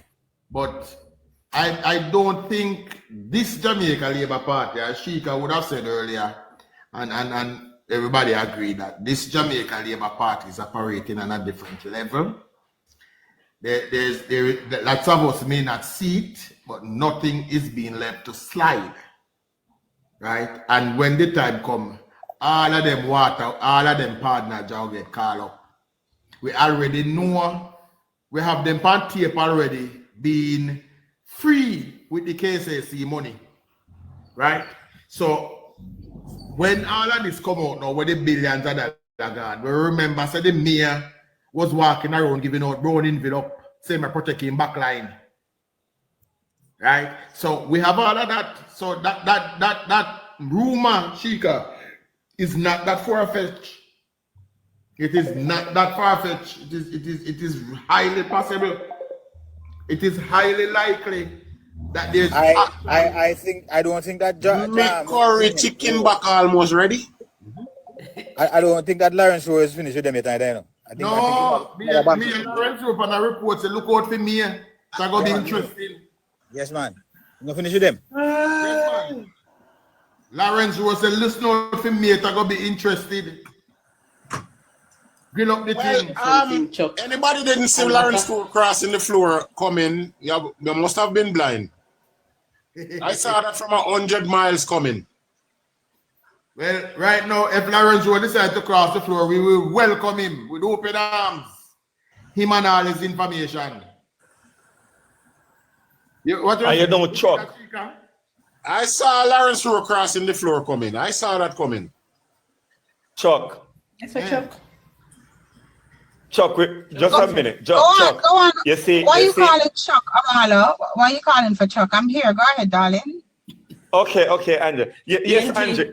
Angel, this is you I really want. Angel, this is you I really want to put it to. I really want to put it to you. Angel, you put yourself in a trouble. Angel, we must. Can't come back on alive. Angel, this is what we must do, Angel. Yes, darling. Angel, this is what. You see that argument that PJ Patterson put out there about this BRICS argument, it is out there. And I think people that understand it, and I understand it well, one of these days, we should discuss it.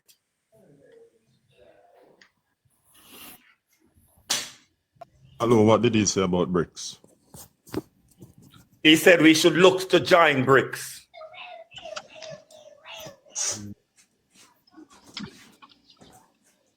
And that is something that we, PJ Patterson.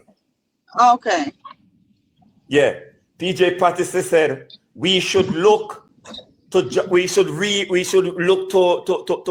move away from this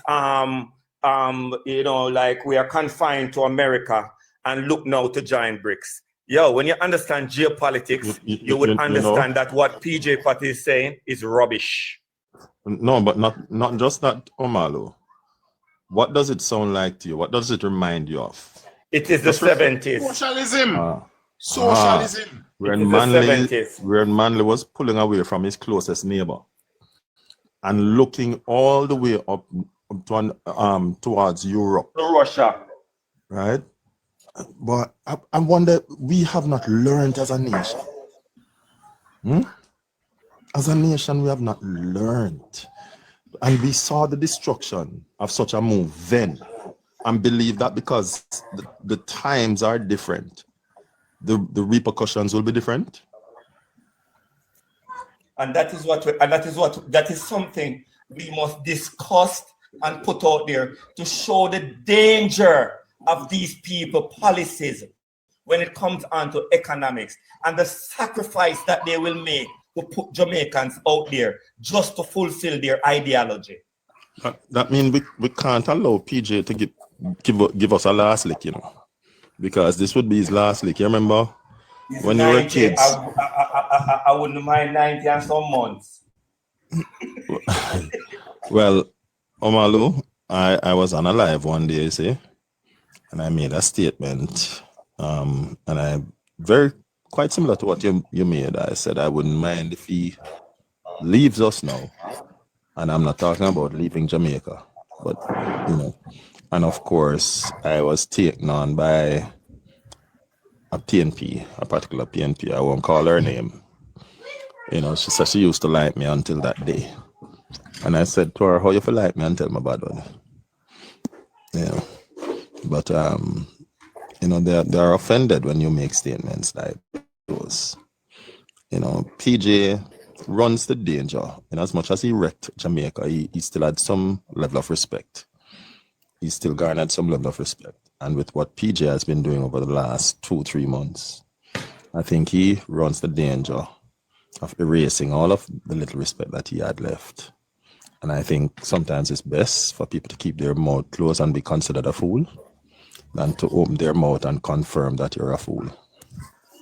Anybody that respect PJ don't know the danger PJ did and was to Jamaica. Anybody that respect PJ Patterson don't know how dangerous economically PJ was to Jamaica. Yeah? They don't understand it. They don't understand nothing about geopolitics, and they don't understand nothing about economics. Nothing. Yeah? PJ Patterson was the black pirate Jamaica scene in the 1990s. Take over from the hurricane in the 70s. Yeah? Understand it. You have to understand the devil that was in PJ, what PJ did. And people keep talking as if people keep talking as if, oh, it was an accident or a bad policy make the economy crash in Jamaica. I never knew it was something orchestrated. And that is why great Prime Minister Philip George Edward Siago had never become Prime Minister of this country again, because it was something they want him to do and he didn't do it. But the devil carried it out. And until people understand these things, understand shock doctrine, what is shock doctrine and all these things, then they will understand that PJ don't deserve nothing named respect in Jamaica. I totally agree with you, my brother. You know, a part of the perception that he is highly respected comes from him winning 3 consecutive election victories and 4 by his party. But if you know the workings, the inner workings that took place with those Omar Davis told us in 2002, because Siaga should have won in 2002, you know. But remember what Omar Davis said? He said he overspent shortly after the election in 2002, he went to Meadowbrook High School and told this country that he knew that he was blowing $10 billion. But I had an election to win, so we have to run with it. I know that we win, we can't fix it back. I received report on the Central Executive Police Federation again that some policemen, chosen policemen, had hundreds of rounds in the back of the police cars. And they were driving in up and down in marginal constituencies and peppering the people up there, peppering them so that they would suppress the labor rights and they couldn't come out to vote. Maxine Henry Wilson jump out her skin when she win because she didn't expect to win. You understand me? So having all these reports, you know, I know the PMP and I know what the PMP for, you know. Michael Manley was who criminalized the PMP in the 1970s, you know, literally criminalized the PMP, and their ideology has not changed into 2025. Win an election, Bobby Pickersgill told us that they believe that it is best for them to form the government, and they will do anything, whatever it takes for them to win, and that's what they are doing. That's what they are trying now. So the people better understand what we are up against, you know. People better understand clearly what you are up against. And I am seeing more of this under Mark Gold than anybody else. PJ was the man. When the Tivoli Gardens was first invaded in 1997, who was the Prime Minister? PJ. Who was the Minister of National Security? KD Knight. Who was the Police Commissioner? Francis Forbes. Who was the Ground Commander? Who led the operation? Renito Adams. In 2001, when they replicated that, they unalived many more persons, several folds more than the first one. Who was the Prime Minister? PJ Patterson. Who was the Minister of National Security? KD Knight. Who was the Police Commissioner? Francis Forbes. Who was the Ground Commander? Renito Adams again. So I'm telling you something. Don't use that to give him accolades where he's not entitled to. He did some terrible things to retain state power, and at the same time, the Jamaica Labour Party had some challenges internally. The internal politics within the Jamaica Labour Party is not what really, because the internal politics was, just a minute, the internal politics was also orchestrated by one group in Jamaica. And enough people think that PJ won because he was a suave prime minister and he could know this and he could. PJ Patterson won and stayed in power by one group in Jamaica. The same group that get rid of Michael Manley in the 70s is the same group that put Michael Manley there, and it's the same group that keep PJ Patterson there. The PSOJ. PSOJ. You're correct. Hey, can I beg to differ on some aspect of what you guys said? Long time in a year in Barry. You go ahead. Barry time now. Barry I think the long time in a year. Go ahead. Listen up. I tell you this. I hear a lot of people said PJ Patterson should take his departure right from this life. but that would be for me too easy an escape, right? He needs to live until he's 110, right? And suffer the consequence of watching Jamaica Labour Party and Andrew Holness winning, and he'll never live to see his party come back to power, right? That is what we need to see. We don't want him drop out so quick and not get to see. Oh, somebody who nobody recognized, nobody thought could have done it. Take Jamaica where he could have never taken Jamaica. And to wish for him an early escape would be doing him justice. Too good at justice. He needs to live and see this government fulfill the promise of hope and prosperity. Right? And that's what I would love for. And a better, stronger Jamaica. I agree with stronger you. Jamaica. That They always not agree. Yeah, man. Never. They always not, me don't like PJ, none at all either, because me don't like PJ. Me can't stand the man in the same way me cannot stand Mark Golding, to be honest. So me agree. Me want them see the Jamaica that they never dreamt of. I promised myself today, you see, that I was going to look at the PNP. I was going to do a research to see how much of the people them that they're putting forward now to come and run Jamaica, how many of them had a scandal attached to their name in their days. Because the PNP, as we have always said, it's not brand new.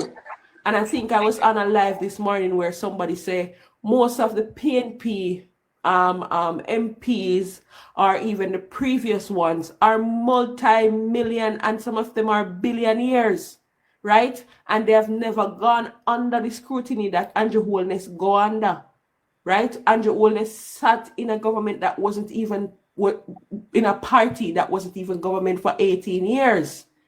So how is it he's been ridiculed so much while others get away scot-free? So go ahead. Lashika, and you say this now. You see the Shell waiver scandal, that was PJ's directly involved in that, you know. He gave the waiver, you know.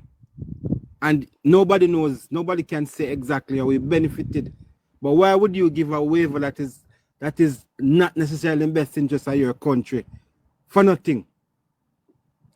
Tell me. See, Colin Campbell, who is a part of Traffic Guru now, is on Twitter every single day parading like he's the brand new father how long, dressed in white every day, modeling around on Twitter.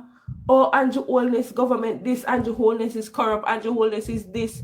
What? Like when? And these people go on, these people go on radio and they speak and they're clean, they're lily white. Yeah. Worse than him that they are in a parliament right now. Paul will keep football at Petro Jam Hile.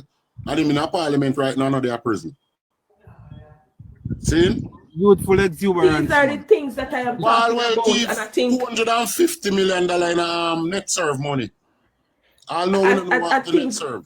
I think the upcoming election, they should highlight them and attach the scandals to their name. That's what they should do. They should. Paul will do with net serve money. $250 million. Them for do, Rusty, I am thinking, and I hope the government is listening to me. Them for do, okay, let us highlight the scandals, right? Mm-hmm. And the minister and the people behind them, and show them up. Every time we hear, oh, the government is corrupt, when we ask them, oh, Royal Reid, when we say, where's Royal Reid? He's before the court. Like the government have anything to do with the court. Oh, Andrew Wheatley case was nothing, right? It was absolutely nothing. And they latch on to this, but the people them who really thief government money, they're not seeing Paul will set trap for Andrew Wheatley, man. Andrew Wheatley just take up a post I heard they ask him if he had ever gotten a birthday cake or a birthday party while he was minister, and he said yes. So the same thing what them a kill Wheatley for, Philip Paulwell was treated the same way. He got the same treatment, and that was never ever highlighted throughout anything. You know. This is just a minute. This is what I would love to see. Mark Golding was admitted to the bar in Jamaica 1990. 1993, he and his two other buddy got $1.5 million to start there in Bunting and Golding. I would love to see Mark Golding net worth before they got that money. Let me say this to you, Amalo. Let me say this. Mark Golding hit Jamaica twice. His 4 parents were slave owners in Jamaica and benefited from reparation when we abolished slavery, and they got paid, right? And he got inheritance from that, and he used the inheritance to come and rob Jamaicans through FinSac, in terms of using the same investment to start his business, the same inheritance from slavery to start his business, advise the government through this high interest rate regime, and set up a business to benefit from the high interest rate regime. Because guess what? Darren Bunting and Golding never invest. This is the first time you see them trying to invest something outside of government papers. So their only business was to invest in government papers at high interest rate, take your money, right? Invest at high interest rate, getting up to 27 and 30% from government, and pay you 10 and 5%, and make a bag of money. When Ardlishaw was telling them, listen, we can get money from the multilateral at a much cheaper rate, and everybody was rubbishing him. And when Bruce won the election and Ardlishaw became finance minister, the very first thing that they did was to sell Darren Bunting and Golding to Scotia, right? And when Pierre Portia won back the elections, they decided that they were going to set up proven investment. And I want you to tell me how many years has proven investment made a profit, right? And right now, proven investment right now out to collapse. Yeah, that's what I'm saying. So basically, Mark Golding knocked us using his wealth from the slave owners' reparation through his family lineage. Sir John Golding, right? And use that money to start up business with him and him friend them.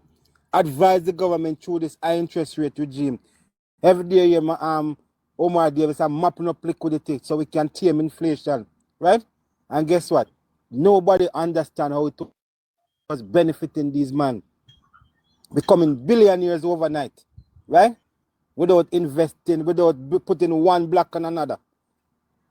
And that is how these people become wealthy. And then we're talking about corruption, and nobody knows where's all his wealth. How many billions he made from FinSac and the high interest rate regime through Bunting, Darren Bunting and Golding, was making record after record after record profit in the 1990s. Where's all of that money? When they sold it, anybody remember how much they sold Darren Bunting and Golding to Scotia for? What? $3 billion. Scotia plus enough for this man because it never worked nothing. Because guess what? The business model was flawed. It could not survive out under a low interest rate regime that Ardlishaw brought in when he came in. And he was getting money from the multilaterals and decided that, listen, I'm not going to go on the open market to borrow money because the money is too expensive and we can get the money cheaper from the multilaterals, right? And that is when, and I tell people, you know, Ardlishaw will go down in history as the finance minister who prevent Jamaica from a second collapse, because when we had the financial meltdown and Ardlishaw said that we are not going to be affected by that, everybody blame him to this day, but nobody understands how powerful that statement was, because it prevented people to run on the banks. And if the people had run on the banks, you know how many banks would have collapsed? And not one single bank collapsed because of that one statement. Nobody remember that. Everybody knock him for it. But if the finance minister had come out and said we were going to be seriously impacted by this, when every bank in America was having a run on them, and we have over 30 banks collapsing in the United States, right? Not one single bank collapsed in Jamaica. And it was because of that one single statement. But everybody wanted Adley Shaw model of governance and of financing at the time. At the He was time, lauded for it worldwide. Yeah, and I'm saying nobody to this day people want to knock him. He was lauded for it and said he was a great man. Yes. And he wanted to know how he came out of it. That's it. That one statement, because he prevented the run on the banks. Because if people went to the banks and draw out their money, the banks would become insolvent and could not continue to do business. And then they would have to, the government would have to bail them out, and they would have to fold. Barry, there's a gentleman on TikTok here who pride himself a financial communicator. I had a conversation with him a couple of months ago when he was saying that, oh, the world is going in and Jamaican government needs to come out and warn the people and tell the people them to go into crypto.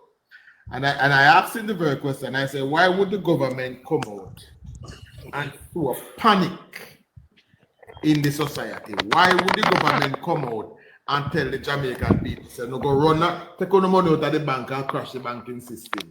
Why would our government do that to its people?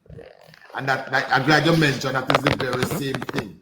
Why would the government do something to the people that it is going to cause harm if managed incorrectly? Definitely. And let us say, because to be honest today, I'm pro crypto, because but I'm not, but crypto has its place and the bank has its place. And everybody will actually join together, right? But how we approach it. And nobody understand what Nigel Clark did, you know.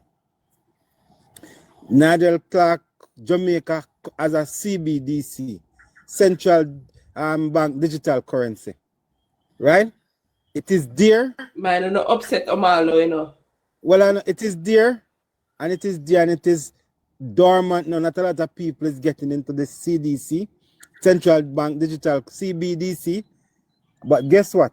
You see the very way the internet changed the world, right? Remember, we're involved in nation, you know, right? There's going to be what is called the Internet of Money, right? And this is a topic that is new, it is emerging, and we're all going to hear about it in the not too distant future. Well, the whole idea right now, Swift, and if everybody knows Swift is the company that is used to transmit money across the world, right? That is over 40 or 50 years old. Now, that is laborious. It takes 5 days, 10 days, 15 days. Banks have to position money at different points in the world to be able to make sure that you have money to when the money is wire transferred from, say, United States to China. I mean, the bank who's wiring the money have to position money in China so that when they transfer it, because Swift is really a messaging system, you know, and the money is transferred from, and it sometimes takes days. The digital currency, which is coming on board, not too long from now, right? Which over 50 countries, central bankers is gone. Central bank digital currency. That is how they are going to be using the digital currency to transmit money, which is going to take 3 to 5 seconds. So when somebody transfer money from a United States, wire money from United States to Jamaica, using probably a stable coin, it takes you 3 to 5 seconds, and you see your money in your account. And while we are not necessarily in that phase yet, the bank will have their place in terms of how finances are managed. But as we emerge from with the new technologies, we are going to start to see where this paper thing becomes a thing of the past. And so don't say that cryptocurrency, we are not going to be seeing all of those meme kinds that you see, but there are some cryptocurrencies which has utility, When I say utility, they can do more than just a store, more than be a store Barry, of value. just like you, I am not against crypto. It has its place. Definitely. In my belief, and this is I don't have to be a financial guru, but I don't believe dollars and cents is going anywhere anytime soon. It's not going anywhere anytime soon, but in the form that you know it, yes, it will go. Dollars and I tell you something. I give you an example. I give you an example and a personal example. My daughter wants some money from me, and I said, Daddy, can you give me $100? And I said, okay, no problem. Go upstairs and look in the drawer. You see some money, take $100. And she was like, Daddy, you crazy? So I said, what you mean? You say you want $100, and I said, go upstairs, take the money, take $100 out of the drawer. And she was like, no, Daddy, can you send me on my phone? And to this day, she didn't take that cash that I have. I had to send her via Zelle, right? So I'm just giving you an example as money right now, it will still seen as dollars and cents, and we still have it as dollars and cents. But in terms of how we use paper money, as a means of transmitting goods and services, paying for goods and services, that will go very, very, very soon. I mean, guys, stop up the live, please. Stop up the live. We should. Because We reach of how things 100 are going. likes yet. Stop up the live, Right? please. So, We never pass 50 good. because I just want us to open. Let me ask you. In terms of Jamaica's development. Yes. In terms of Jamaica development and where we are coming from and what happened to us back in the 90s, and that is what we are trying to prevent. We don't want a repeat of that, right? And with the improvement that is made in our banking sector, the Financial Services Commission was as a result of what happened in the 90s. It is here to prevent those things. Right. Now, if we were to look at other stuff that can prevent another catastrophe, apart from never putting back the PMP in power, what else do you think we can put in place? All right. Let me tell you this. All right. As it relates to money, you have, as it relates to money, you have what is called stable coins, right? So, you know, you have some like gold. Gold is a store of value. So when you buy gold, you put your money into gold to store the value of your money, right? When you buy Bitcoin, Bitcoin is a store of value, right? It does not have a lot of utility. And then you have what is called stable coins. Like you have a new stable coin that came out now, which is called Ripple. That is a store of value. It is backed by $1. So one Ripple value is $1, right? And so that is backed by the US dollar. So you can store your money in that stable coin. But in terms of investment, you can invest in Bitcoin, you can invest in Nando, you can invest in gold, you can invest. I'm talking about crypto. Barry, no. We can't. We can't give people. We can't tell people to invest their money. No. I'm just saying. No, I'm not telling you what you. You are asking me about. People might misunderstand and they say then here we over here so tell us what we go invest. No, I'm not saying that you. No, I'm just you are asking about.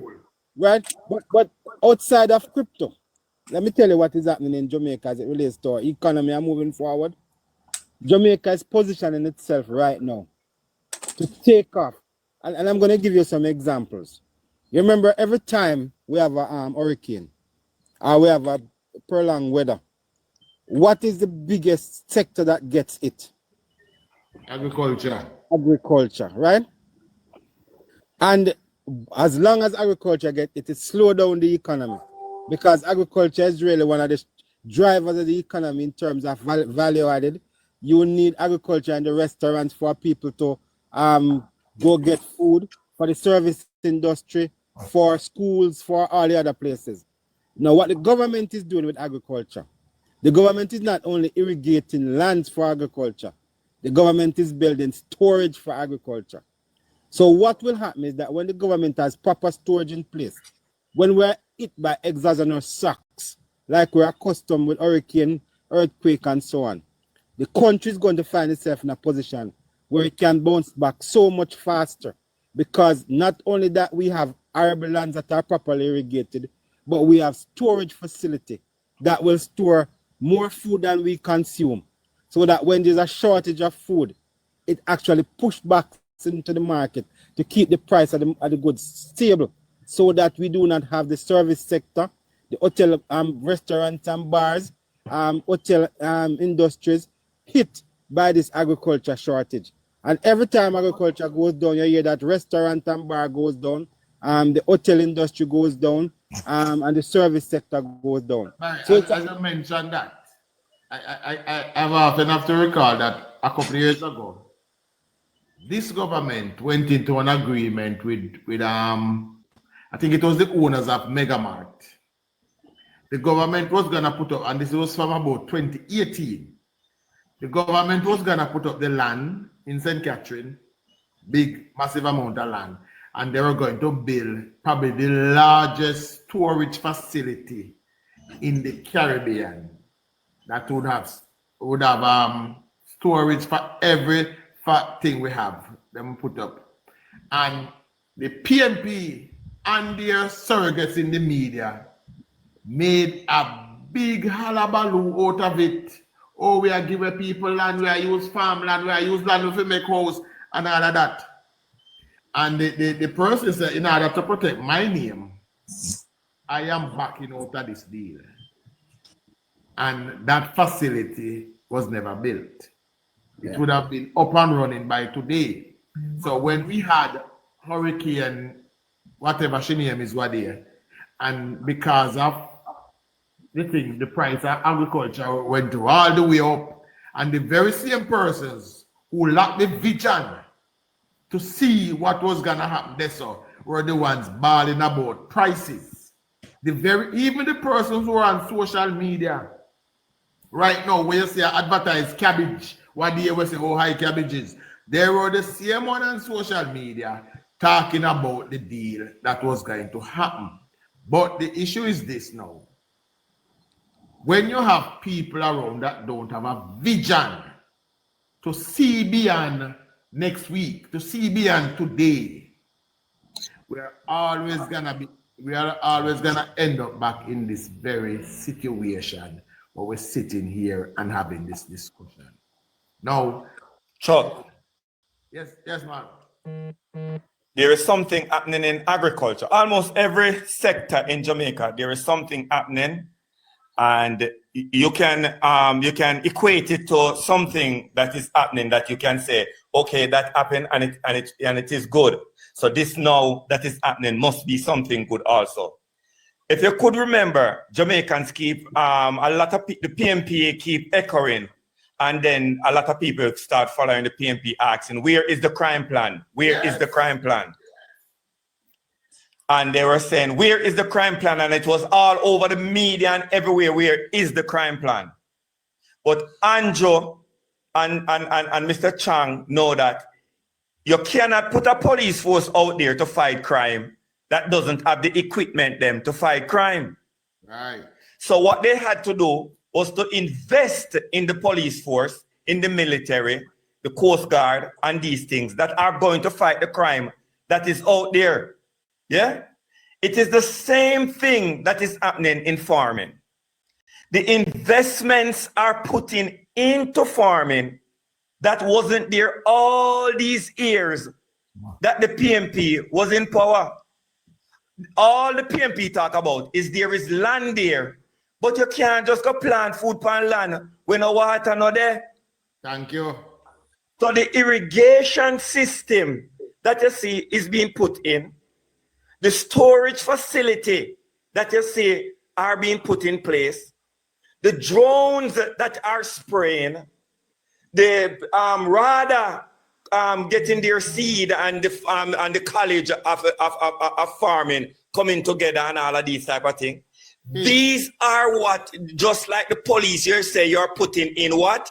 The infrastructure, so that later on you reap the result from what you put in. So these are the things that are being done. The PMP and them supporters lack this level of thinking. Omalo, all right, let me tell you something. Yes, sir. In the 1990s, I worked.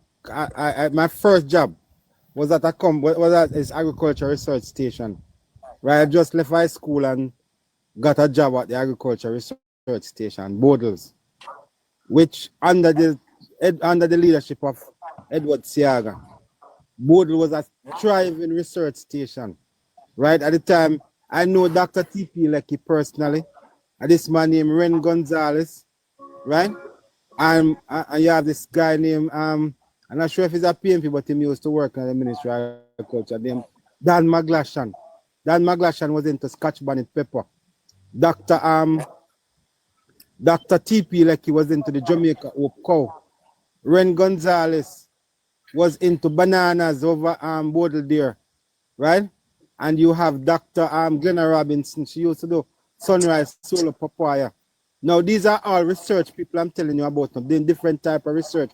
You know the Jamaica Hope cow was introduced by Dr. T.P. Lecky, which is actually for milk production, right? The Scotch bonnet pepper. Dan Maglashan, he's still alive. I think he probably may be listening right now. He actually helped to improve the quality of Scotch bonnet pepper that we have in Jamaica.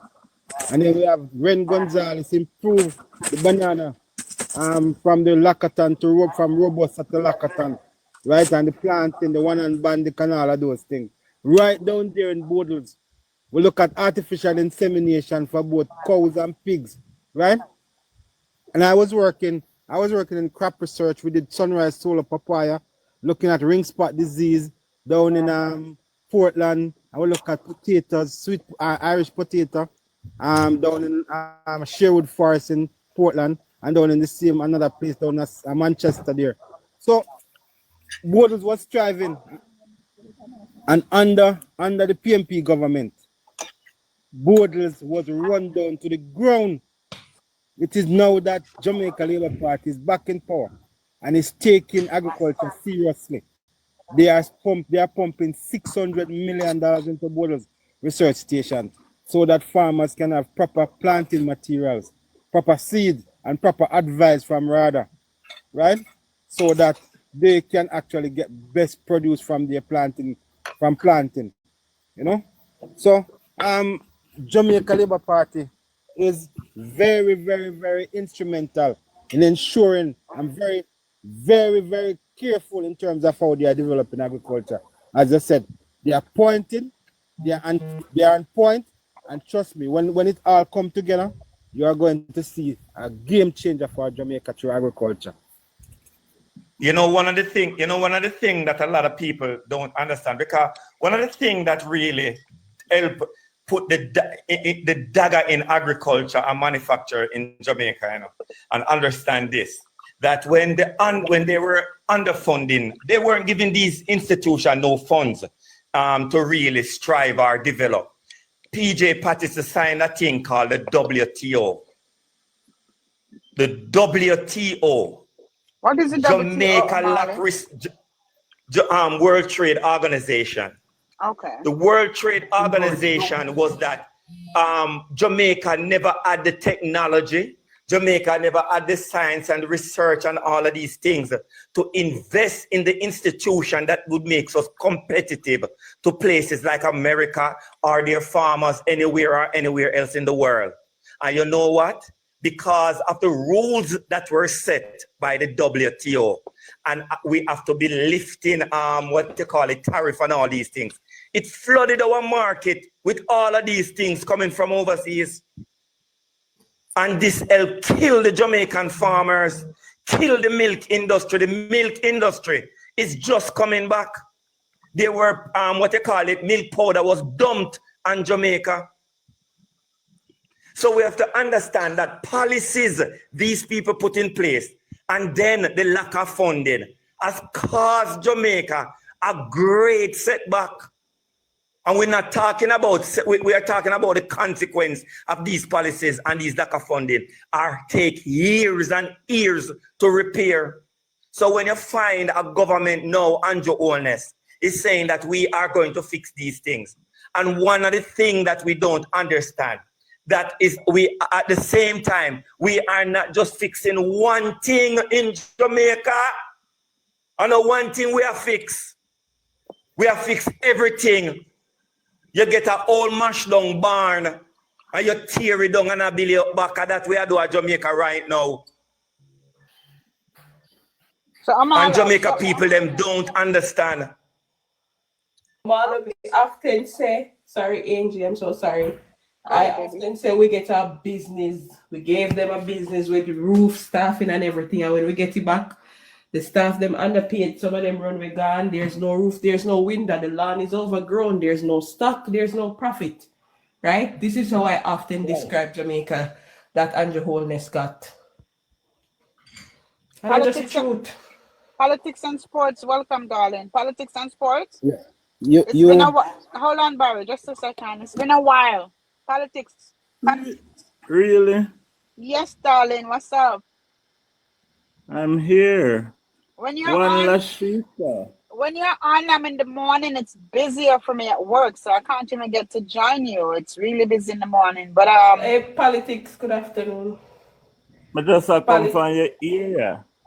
Where? Hello. St. James? Mabia? One St. James. Yeah. One King. Nice and pretty. Bad. Oh, you like the Harmony Park? Beautiful. Yeah, them need to turn on the water pan the door. Don't get dry. Don't get dry. It's hot. Okay. But Chuck, where Chuck did it? Chuck down that shower. Boy, me like how no convert a Marlo. No sound really work for him. I want you to leave my Amala now, please. My friend Amalo, tell them that when you were persona non grata, I was the one who held conversation with you, and then after that, then Chuck. Oh, I only part time them black and white probably live in a couple times. Amalo knows me and him the plan. And you know why they did it? You know why they did it? They did it because a lot of people are not open to discussion. What they're open to stick with. No, sir. Me don't love when you cuss Andrew and Nigel. Me grieve. You know me. No, I'm gonna tell. Listen, if I don't like policy, you see, I can tell you something. You see, right at this moment, I'm going to tell you something. No, you see, right at this moment.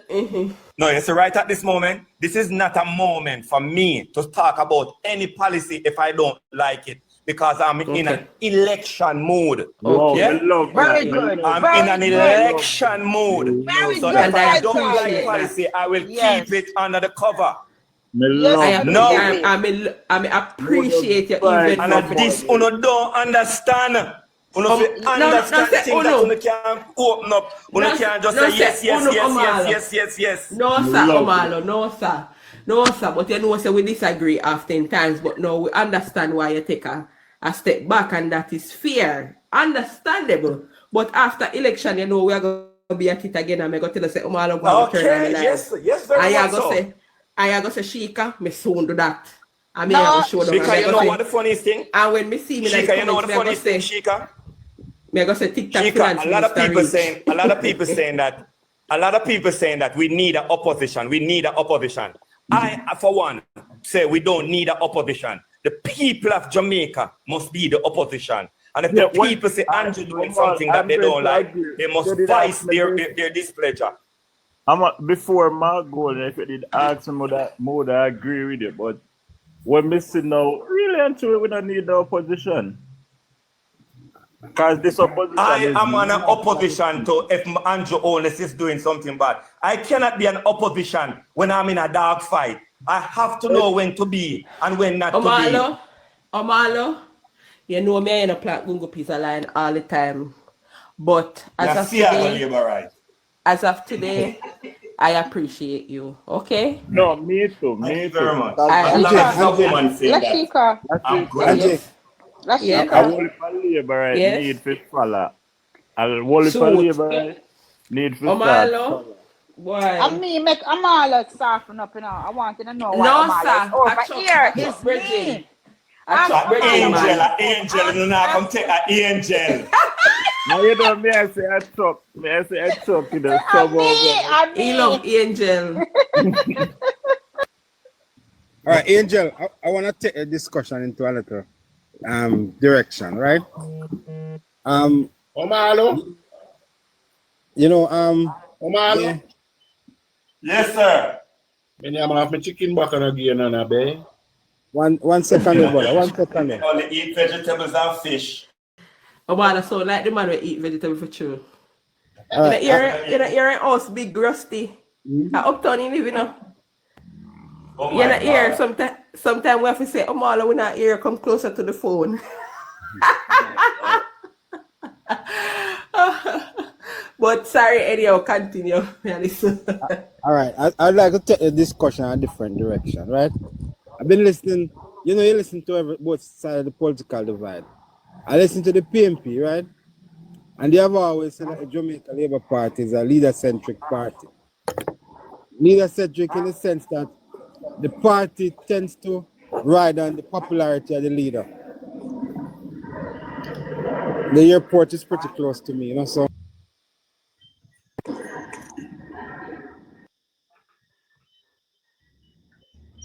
Right, so the party rides on the popularity of the leader.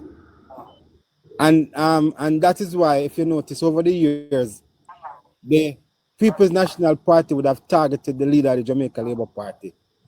And they would have needled them. They started with Siaga to say that he's not born in Jamaica, he's a white man. And Ray. They started, and they tried to target Bruce. And the whole idea of Bruce did not do this. No. Bruce supported the Jamaican law, which says that anybody who is supposed to be extradited to the United States must have a fair day in court. And you must give them you must ensure that their right is maintained before you extradite them. And he said that he will actually go down in supporting that law. Now, Andrew became Prime Minister, and they have now shifted their focus. And their focus is squarely on Andrew. The very first thing that they started with is Andrew House. And they know very well that because Andrew and his wife are builders, they could afford, not necessarily afford to build, because you know Andrew said he borrowed money, right? They could build their house because they're actually in the business of real estate development, right? And they target Andrew House and they live on it, it cost them the elections, right? And now they are on 128 bank account. And they vilify the man. They talk about him stealing money. Now they're talking about him stealing bolt money when they realize that some things are not making any traction, gaining any traction. So they are vilifying the leader. And if you notice what the leader is doing, the leader is not bringing them, and the leader is not carrying them. And most of what they are saying is that they are spewing lies, and nothing they can prove. I mean, when you look at what's currently happening in the Integrity Commission, as it relates to the saga that we see unfolding, it goes to show you that the target is Andrew Michael Holness. Because if we were to believe the letter that we saw from this man, Mark Swaby, the idea was there was a opinion from an investigator or research from an investigator which suggest that Andrew Wright was violated And that should be taken into consideration when the decisions were being made. And guess what? There were people who were willing to put their career on the line to actually get Andrew Holness to be charged so that he will not become prime minister. Because if you got him charged, he is going to have to resign, because a man who is charged and placed before the court should not be running for prime minister. And that was the idea. Chuck with that say, I like when Pitney come a class late, you know, but when kind of talk about this already, but just to jump on something that you said, I hope you're not offended, Barry. Hope you're not offended. I'm not offended. Oh, the chicken buck. So Chuck, me lose all my train of thought. So I'm going to say.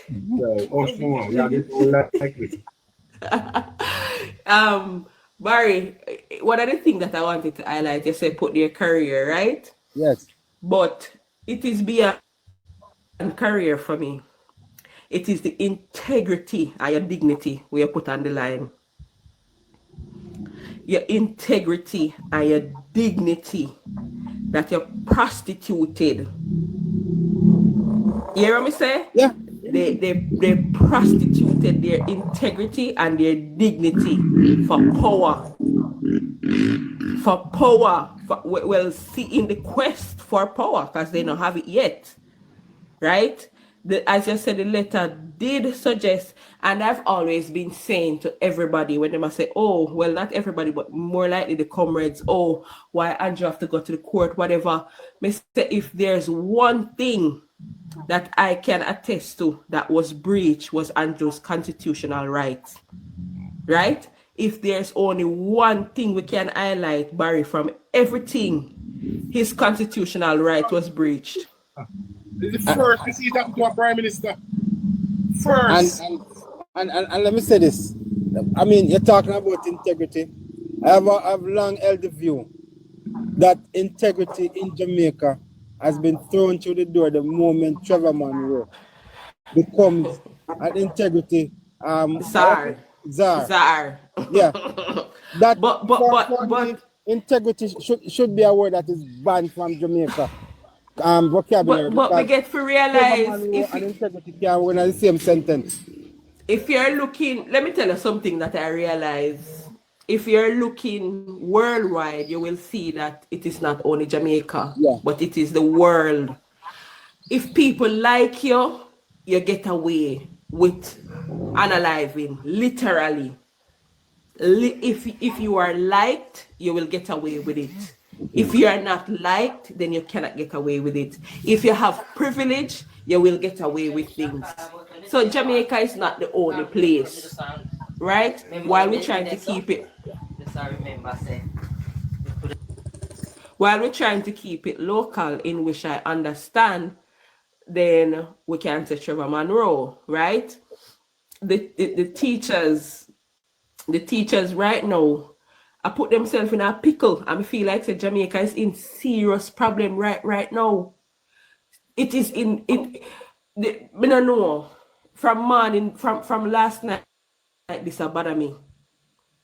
You understand me? From last night, this bother me when we see the woman put out the video, so she got $2,000 increase, and anybody who is working with the government who is earning 1.7 million or more is going to get $2,000 on them pay effective this April.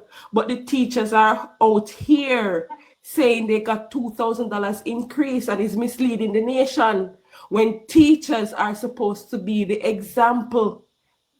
Teachers are supposed to be the epitome of honesty, of dignity, of truth. But we have them out here misleading a whole nation, telling people that they got $2,000 for their salary increase when it was just an income tax threshold increase. So you get the $2,000 addition. How do we deal with that in a nation that is suffering from illiteracy, is suffering from basic comprehension skills? How are we going to deal with that when one at the time the lady said it's content. You cannot be a teacher and making misleading content. You cannot. It is just not right. That cannot be the standard. This cannot be the standard. This cannot be the standard that Jamaica is at. Somebody say, oh, I hope your apology, and it is more than one videos. I hope your apology is more is as loud as your whatever message or post or whatever. And she said, why do I have to apologize? It's content. Content. You're a teacher. You're not doing your job if you're misleading the nation. Content doesn't have to be false. It can be truthful. It can be accurate. How do we move past this? How we even got here to be even thinking about how are we going to get? I don't think that young lady qualified to be a teacher, no, because I think that it is more than one of them, Rusty. It is more than one of them. I have seen at least 5 videos today. And I am in a spot of bother from last night till this morning. May I see them now? They must say them get $2,000 salary increase. It is not a salary increase. Lashika, I've seen one of them, Lashika, and I give a response to what I've seen. I've said, because she says she's not that sure, she says she's going to check. And I asked her, how can a teacher, someone that is responsible for teaching the nation's children, is going to check on something that she already made a pronouncement about and never did the check-in before she came out and did it? Yeah. And Omala, this is my problem. This is my problem. When I go down into the comments, other teachers are addressing the issue and say we never got a salary increase. It is the tax threshold increase. And them said the minister said it is not an increase, and they're like, oh, I am just realizing. The right thing to do is to delete the video. Is to delete the video. One of them say, them get $2,000 salary increase, and they only got and the government get 200% increase. Come Lashika, on. I think you're giving the teacher them too much credit, you know. It's just be honest and really truthful, because I've spoken to a lot of teachers, and teachers love me because I used to take my kids to school, pick them up from school, bring lunch for my kids, and bring lunch for the teachers. So teachers love me. So I've spoken to a lot of teachers throughout the years, yeah? And teachers are not that economically intelligent. They are not that political intelligent. I think the only thing most of these teachers know to do is to just regurgitate what has been given to them from the Teachers College. I think they are really Amala, this cannot be it. Amala, listen to me. Somebody can go negotiate on my behalf, and I am expecting 10%, 2%, and a group of us don't gather together and say, okay, what is our 10, 2%, 5% going to look like, right? Me no know. But Shika, hold on, not to cut you. We're in a political election year. Angel, me understand that we in a political year. No, but no, and the teachers are just as political. Right. It is not right. It is so wrong. But what I'm saying, sister, there's nothing to justify this. I'm not justifying it, sister. What me I said to you is we have to be. If we're gonna be on here and talk, come on. You have people on here. Be realistic. Be realistic. Look at the politicians. Mark Goldman is the biggest liar. He is the biggest liar. He stood on a stage Wednesday night and talk all the things but the Prime Minister. They said the Prime Minister is in court for illicit enrichment. Lies. So if Mark Goldman, who's the head opposition of the PNP party, can stood on platforms and tell such lies and spread such propaganda, I'm saying a teacher is just like me and you. They're citizens, and I'm not making excuses. I'm just saying, just to show you the type of place that we're in. They are educated and they're civil servants. They are government workers. However, it don't matter. It don't matter. So she come out and she made that statement, which is a blunt lie. Like you said, when they corrected her, if if she really was honest about what she was doing or make a mistake, she would have deleted it and make a corrected video. She never do that. So we know now it is political. It is set out there for a purpose. It is political. However, call it as it is. There are those teachers out there who are political and who, from the Teachers Association to all of them, yes. And we have to call it as it is. Angie, I was just trying to say I'm a teacher myself, right? And I taught in school for many years. I was actually a school principal. And I don't want to make it look bad, but teachers, a lot of them are versed in their subject areas. So you take, if you are teaching math, you probably may be very good at math. But ask me about economics. Some math teachers are not able to actually construct a simple sentence. I mean, and punctuate it. And some English teachers are very versed in their English, but they would not be able to calculate how much percent is 25% of $1,000. You understand what I'm saying? But the point, so basically, I would want to say, and in this case, they are genuinely disingenuous because they know exactly what they were doing in this case. So not a case where they know that. Thank you. You are not in a case where salary negotiation is going on. Yeah, but what I'm saying to what Sheikah said, Bibbs, even though she knows this, people in the comment section is telling her this, and other teachers, it's not just her. She didn't apologize and she didn't take it down. So I'm saying it is politically motivated. It has been disingenuous. And I'll give you an example too. There's this guy, Dr. Andre Arton. After the budget presentation, he went on a platform, I don't remember where he was, and he was trying to give FinSac birth to Edward Siaga, right? I'm not sure if anybody heard him. Yeah, man. Right? He was giving birth of FinSac to Edward Siaga. And I said, if I was the principal of UWI, he could not come back in UWI to work for another day. Because as a lecturer who is teaching university students, you should know that when you are putting information out there, you must credit your source and you must ensure that whatever information you are putting out there to the public must be credible and must be based in sound facts. And if you are out there doing the wrong thing, what are you going to teach the students of the university that are expecting and looking up to you as a professor?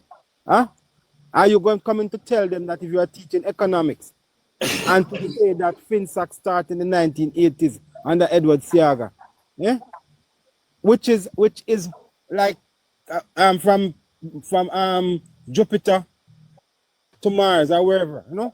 So I'm just saying these people know exactly what they're doing. It's the same thing the egg that go for you with. I teach people about Manly and my maths teacher. And a Manly up there tell them about. Yeah. And if you listen to even and then talking about Damian Crawford, and everybody talk about Damian Crawford is smart, he's bright. Listen, I've listened to so many speeches from Damian Crawford, and not one single idea that he has put forward that is able to actually, nobody has been able to actually make it, scale it forward. Every single idea is stupid because it would require so much and it is not practical. And people talk about he's good, he's this, he's that. And then he is talking about Andrew is not as bright as a little finger. Huh? Him can't even walk nowhere near Andrew Holness in terms of putting forward pointers and suggestions and putting plans in place to make Jamaica move forward. And people are thinking about using him as leader of the opposition. Yeah? No, that is never ever going to happen. So it is a case of them being disingenuous and not actually putting the facts out there. They know what it is, you know, but they are trying to say, and as Angie said, it is political because one of them, I think one of them say, you could have make promises so more, Andrew, $2,000 increase we have voted out. That's it. And the next one say, she said what? What she said? When they get $2,000 increase, we have Mr. Prime Minister, you could have make promises some more We get $2,000 increase, we have vote you out. Wow. And next one say $2,000. When you get $2,000 increase, like them I say, just remain silent and then you take action, something like that. So, I wish that it was possible for us to split Jamaica in two and send the PMP them go live on the side that is governed by Westmoreland. Down at Westmoreland. And the labor rights live on the side is governed by Jamaica Labour Party. No man, send them under the sea, Atlantis, under the damn sea. No, down at Westmoreland. Down at Westmoreland. We send them to the side is governed by the PMP. And we stay on the side is governed by the JLP. I like that, yes. Yeah. Under the sea, man. We'll get them all, the corrupt the fish. Yeah. You want none about fish man, Goat Island, man. I'm party. So one come ready, I say we would be more than fine. Why? Uno delusional. Uno delusional. If you look at Westmoreland, I say you would be more than fine. Uno delusional bad. I'm looking at Angela Brownberg and Mark Golden constituency. And if you look in the Hanover, in the city part of Hanover, right? Or Lucy where PNP have control over, or delusional. Spanish Town. Spanish Town.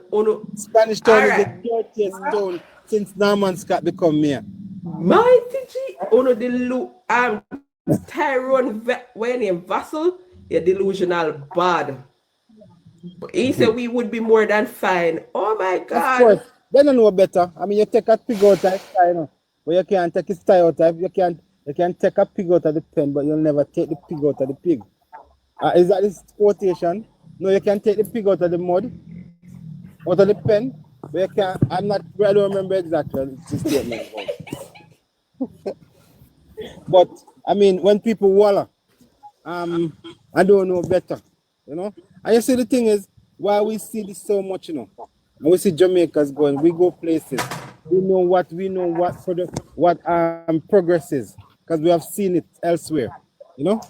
And when we see it, we know it. They don't know better. Shane and everybody born with ambition, and we get to realize that. Yeah. Not everybody born with ambition. May I tell you, look at what is happening. Dushan had up a picture this morning with Westmoreland. And oh my God, oh my God, oh my God, it is this picket, it is nasty. The youth him go in at the market for buy corn pork, and he said he had to exit the market due to the order. Right? Westmoreland. Tyrone, please go live down at Westmoreland. Go for parachuting city. Go for the city where them Mark Golding constituency. Mark Golding people them still are poo in a bag. Even jam views of faced with people all the while online. Still a do in a bag and throw it away. A Mark Golding constituency living now. No toilet no down there.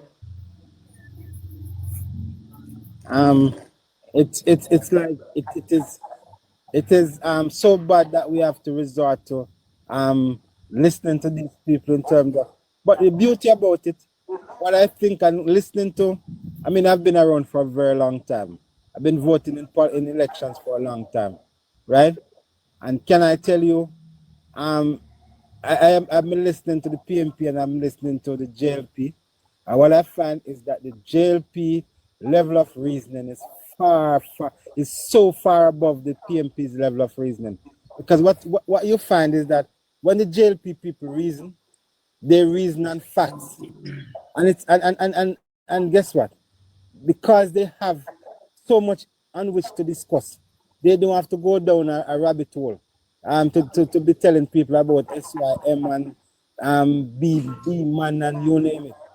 And when you listen, I've been over the PMP live. Yesterday I went over the PMP live because I said I can repeat everything verbatim, what's been said on the JLP live. So I decided to go over to Mark Golden live. He was in St. Ann, and I was appalled at the kind of discourse that was coming from the platform. And when he finally took the stage as the leader, I was so disappointed. Is this the kind of image that we want to send to our young people, that we're going to that's going to be leading our country. When I hear some of the people who are actually on the platform, they don't even know how to actually put their arguments together in terms of what they plan to do for their constituency. I hear this man who was is a candidate down in Lisa Anna's constituency, and he is talking about how poor the road is and how people has to be carrying water on their heads, and how the the state of the constituency. And he never took in consideration that this constituency has been in the hands of the PMP for the last 70 years, right? Never been won by the PMP, by the JLP, except for 1980, right? And then